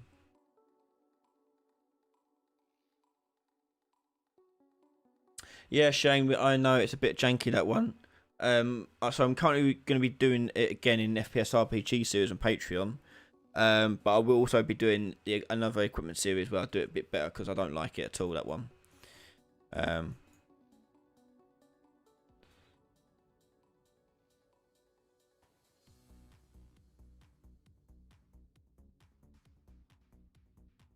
Okay, I'm just going to delete these. So I'm going to get the... Actually, what I should have done is just undo all this for starters. So I said, I do want to make this available to Patreon members, so what we'll do is rather than delete it, I'll make a separate one.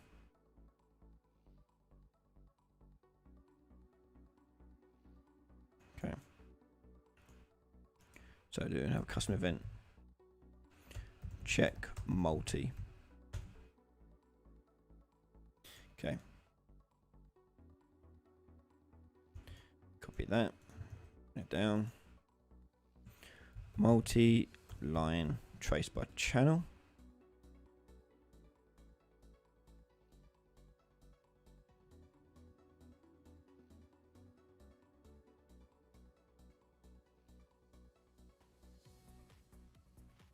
For each.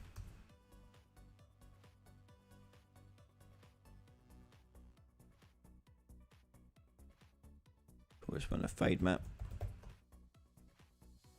and split this. Okay. So my thinking is that with the fade map here, we want to go through and add the static mesh component of the actor here, of this component here. So what about instead of doing static mesh component, I just do a component. Change that to a primitive component.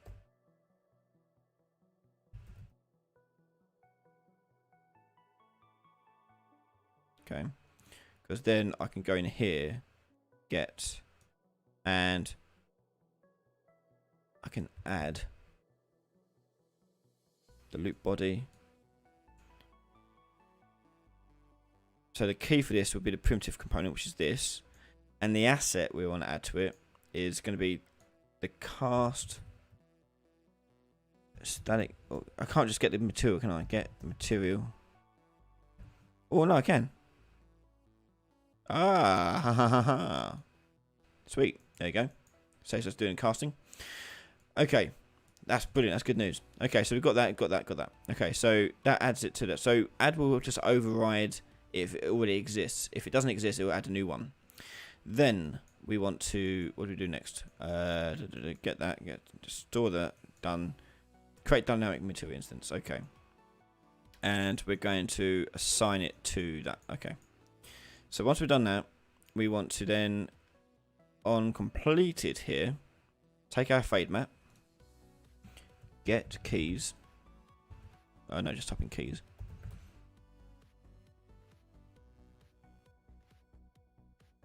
do a for each again here. So for each of the keys, we're going to dynamic instance, and we are then going to change the material here to be the fade out material, and we're going to store this material in the fade material map, fade array, and that would be just a material instance dynamic, material instance dynamic, and that'd be an array. Add unique bosh. Okay, so it does that. So then on our tick here, I'll comment this as well. So C for single,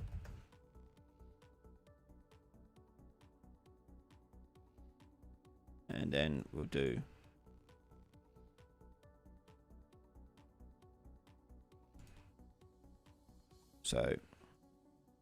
check multi,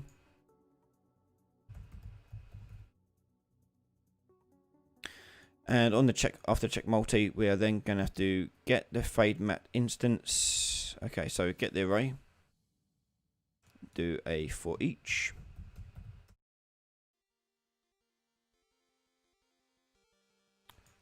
and we're going to do this, all this.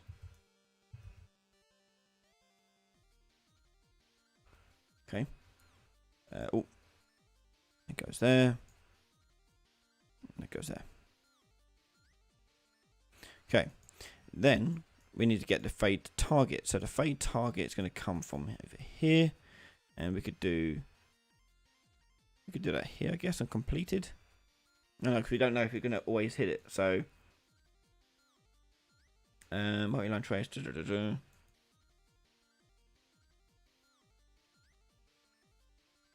So this return value here is going to be used for that. So return value here, we'll do a branch. And if it's true, it'll do that. If it's false, we're going to set the fade target here. Set fade target to 1. And here we're going to set fade target to 0.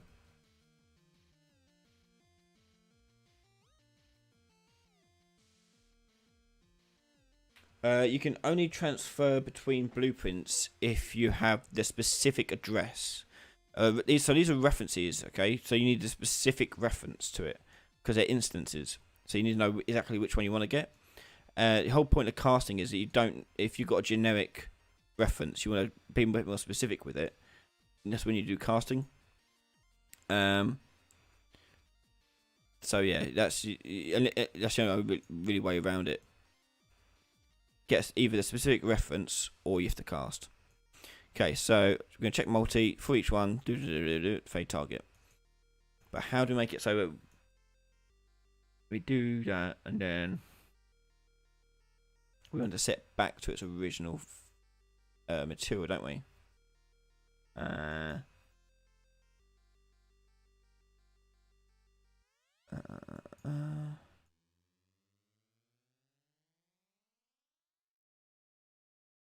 Well, let's see what this does first.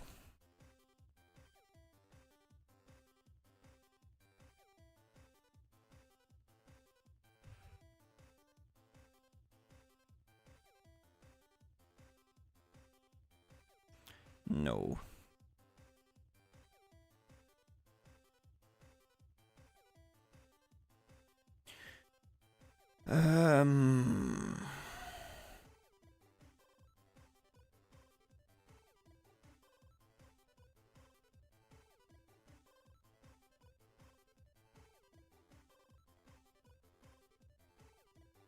Add unique. Then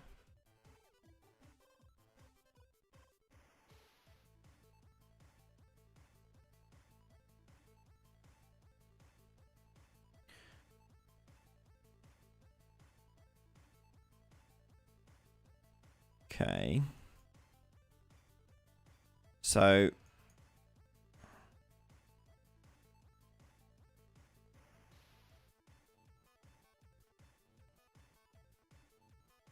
I don't get why it wouldn't fade out entirely.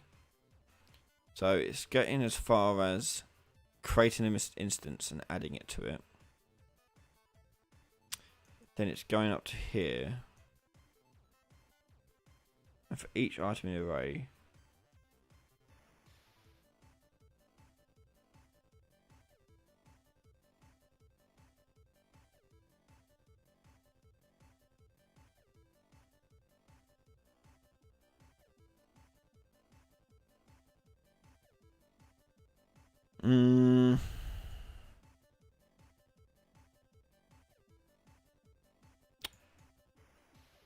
don't know, man.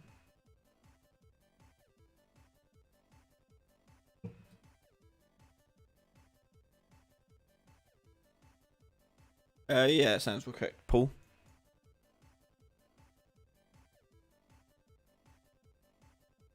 I've got a video explaining casting, so check that out. So check out my video on casting, and I explain it a lot there.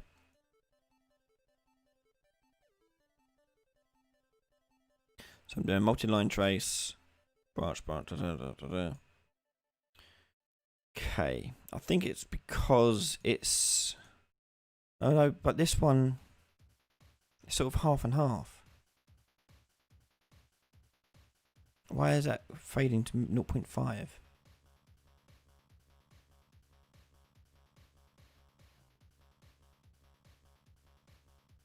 It shouldn't be hitting this. Let's print string this. So it should say hello until I go behind the wall, then stop saying hello. Yeah, that's correct. So that's not a problem. And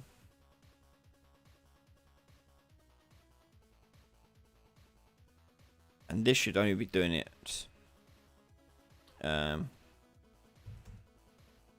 I just put in the array index, this should only print out 0. So I should only have one object. Ah, maybe there you go. That's the problem. My fade array is getting massive.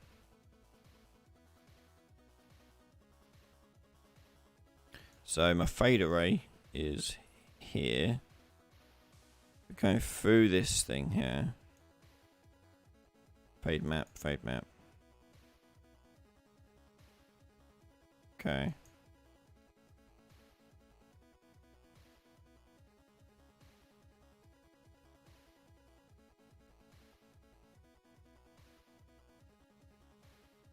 Yeah, it's good making an instance of it, and that's why. Okay, so that's the problem.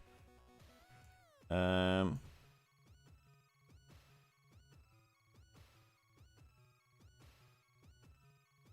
think there might have to be a map again. Okay, we'll do it as a map.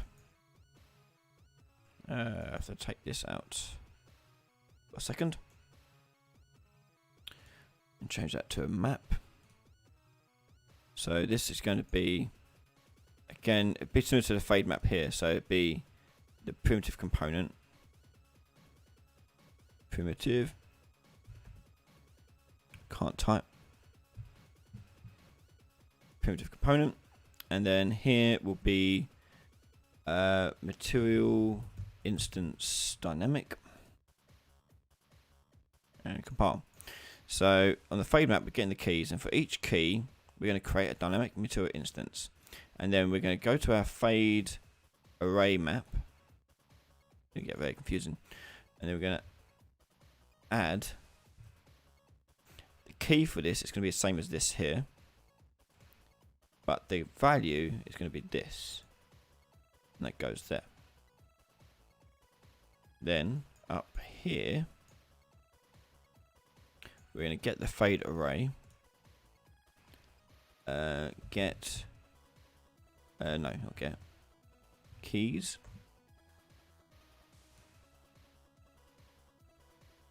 For each.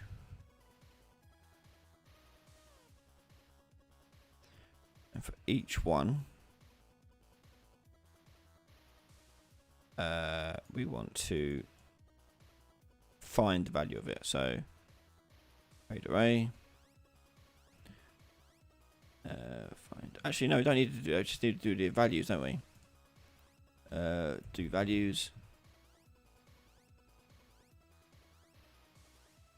Do that.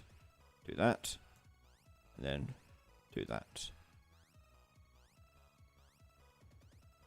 Do that. Okay, so let's see if this works. Bollocks, no.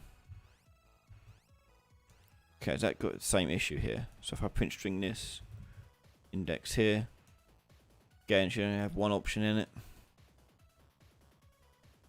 That's working. Okay, so that's not a problem. This works. So the problem is here. The target.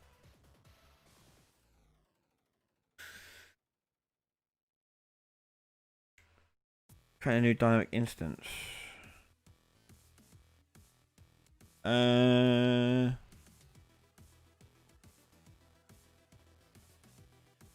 Oh yeah, could do.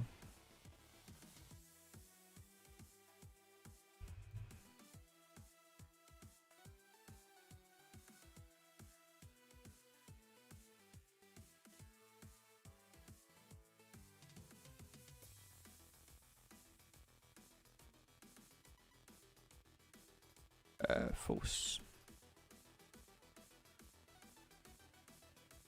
Okay, let's try that. Aha.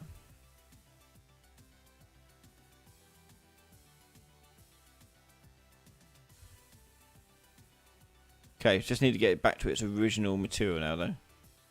And it's not doing multiple. Why is it not doing multiple?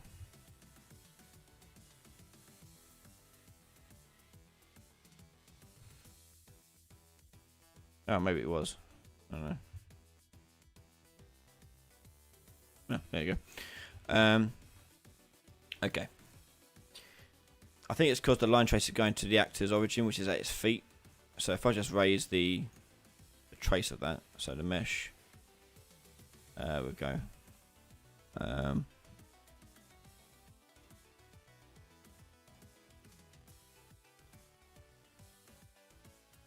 Forget to do it by the camera boom here. Instead of the mesh.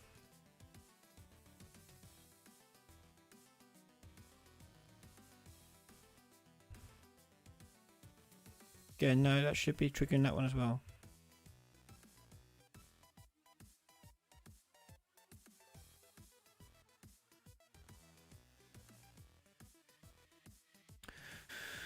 Okay.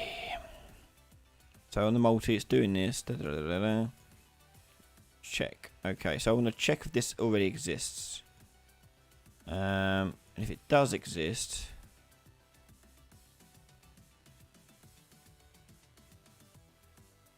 now here comes the tricky part.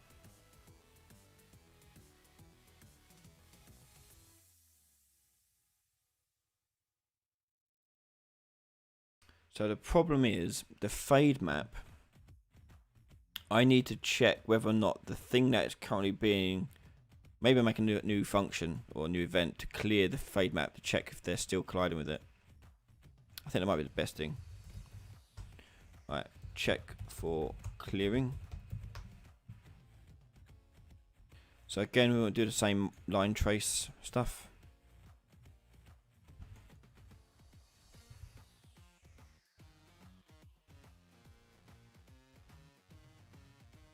And do it for each for those. And then split this. And then we can go to the fade map. Get fade map. And do contains this. So if the fade map contains, well, it does not contain. No, I'm confused because we don't want it to hit anything.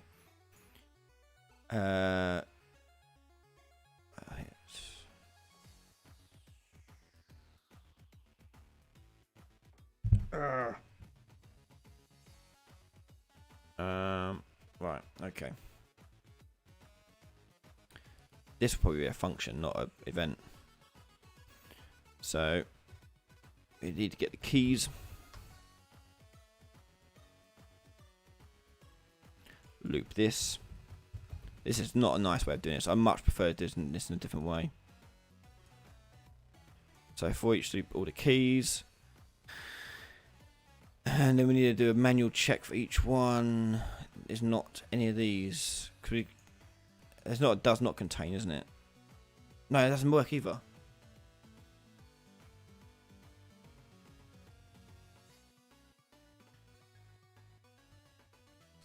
The fade material only works at distance based. We're not doing distance based. Dean Ashford's fade one is only for distance based. We're doing intercept, so when you walk behind something, it'll fade out the whole entire mesh. Not just what the camera sees and gets close to. It's a bit different. This is a request I had from a patron to try and show how to do this. So we'll see. So the issue we've got, we need to check if the thing, we need to constantly check if the line trace is hitting this primitive.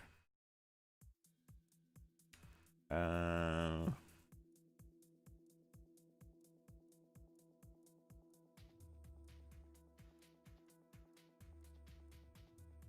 can I do that?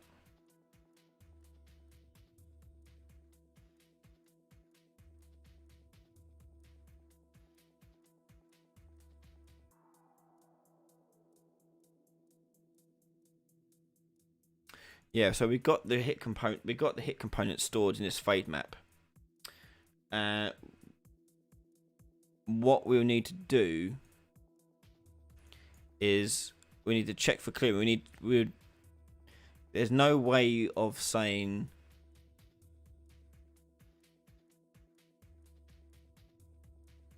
Where's there?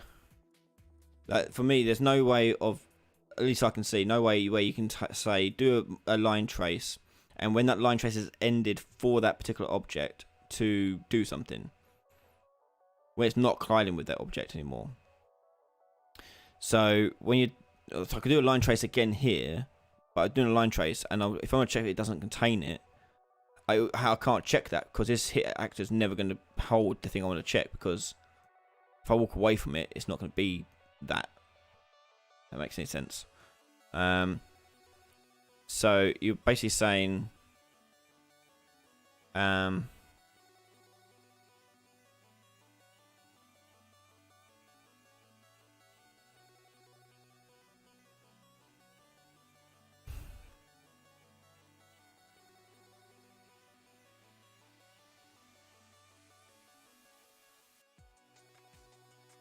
no.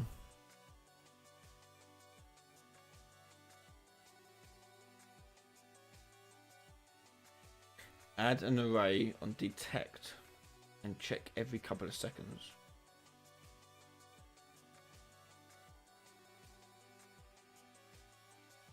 Yeah, but checking what? That's the problem. You can't do a line trace for everything that's not on that map.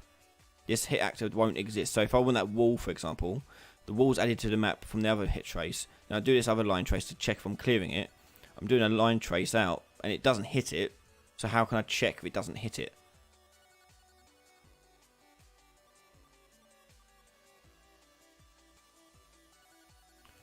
I want to know if it is. This is so confusing.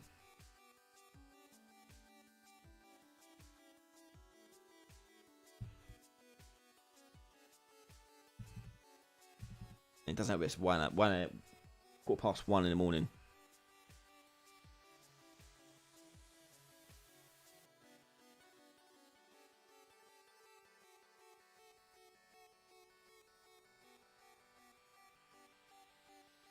What other utilities does this thing have?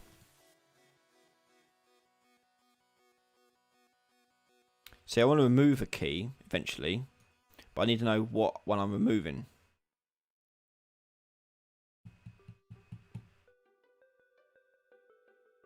That's the tricky bit.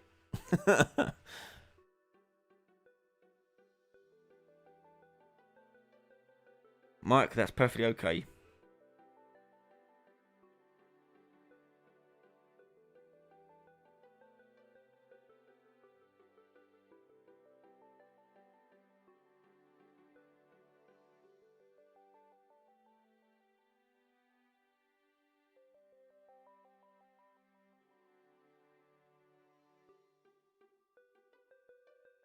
The only way I can really think about doing it is when we, like, for example, over here, we do the fade back to 1, is we would just clear the map.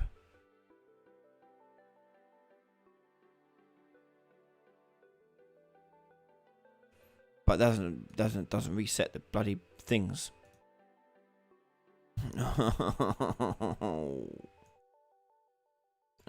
Make a custom event. Reset mats.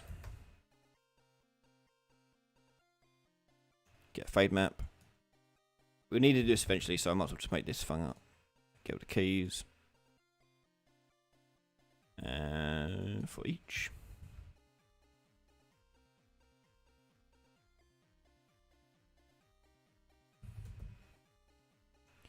Set material. Get the fade map out again. Find that one, and then that go there. Okay, so that's going to reset the material on all of the objects we've got in there.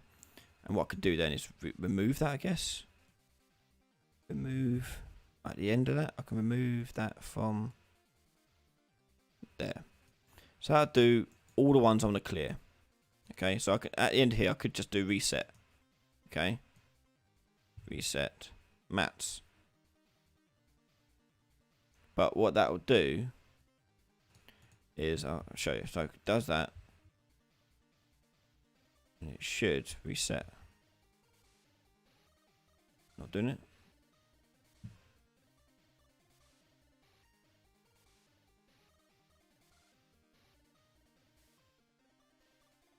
Should do.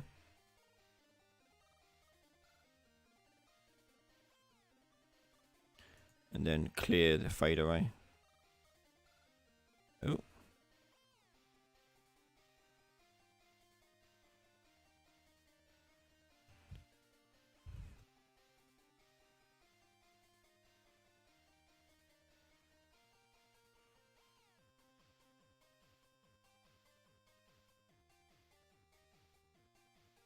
You see, you get that issue.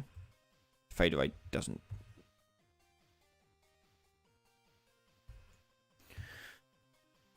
I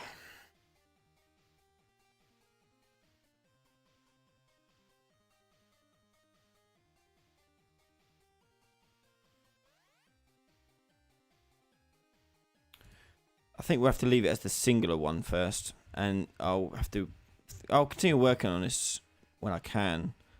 Try and find a good way of doing this. So for now, I suggest if you're going to use this code, just stick to the single object. For those who don't know what that means, wait.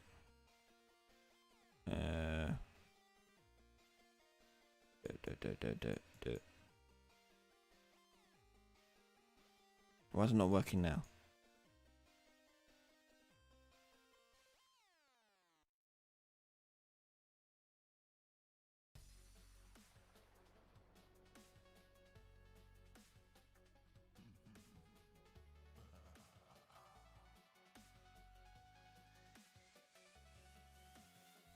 Why is it not working? All I did was take that off. Opacity, fade instance. Check for occlusion. Oh, right, there you go.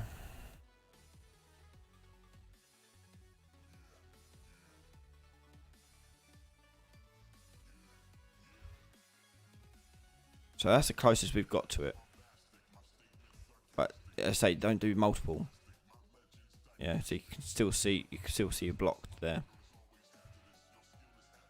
That's the closest we got. I'll upload the code as is like this. So if you're a gold patron, you can download it and have a play with it yourself. I will also continue playing with this and continue experimenting. And that's basically the whole gist of tonight. So Game Dev and Chill is all about me just experimenting with stuff and figuring stuff out. And we're still trying to figure this one out. Till we get a good result, we'll see. And so I don't know why it doesn't do it for all the objects. Like for instance, like it does it for these just fine, but for some reason does not like doing it with these. Don't know why. I don't know.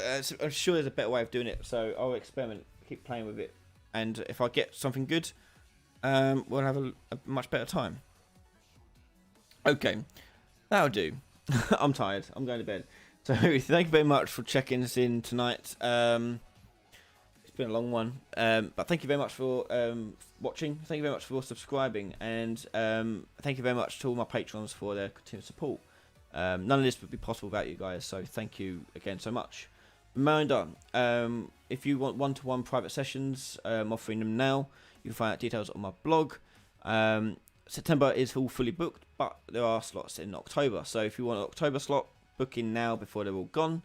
And don't forget, also check out some early details about my 3rd anniversary week in late October, including games jams, live streams, new videos, all cool stuff happening. So check that out. It'd be really quite cool. Anyway, that'll do, everyone. Don't forget to join us next Wednesday for question time, which happens every Wednesday. We can bring along your questions about Unreal Engine 4. Who knows? Maybe I'll have an answer to this one, but I can show off then.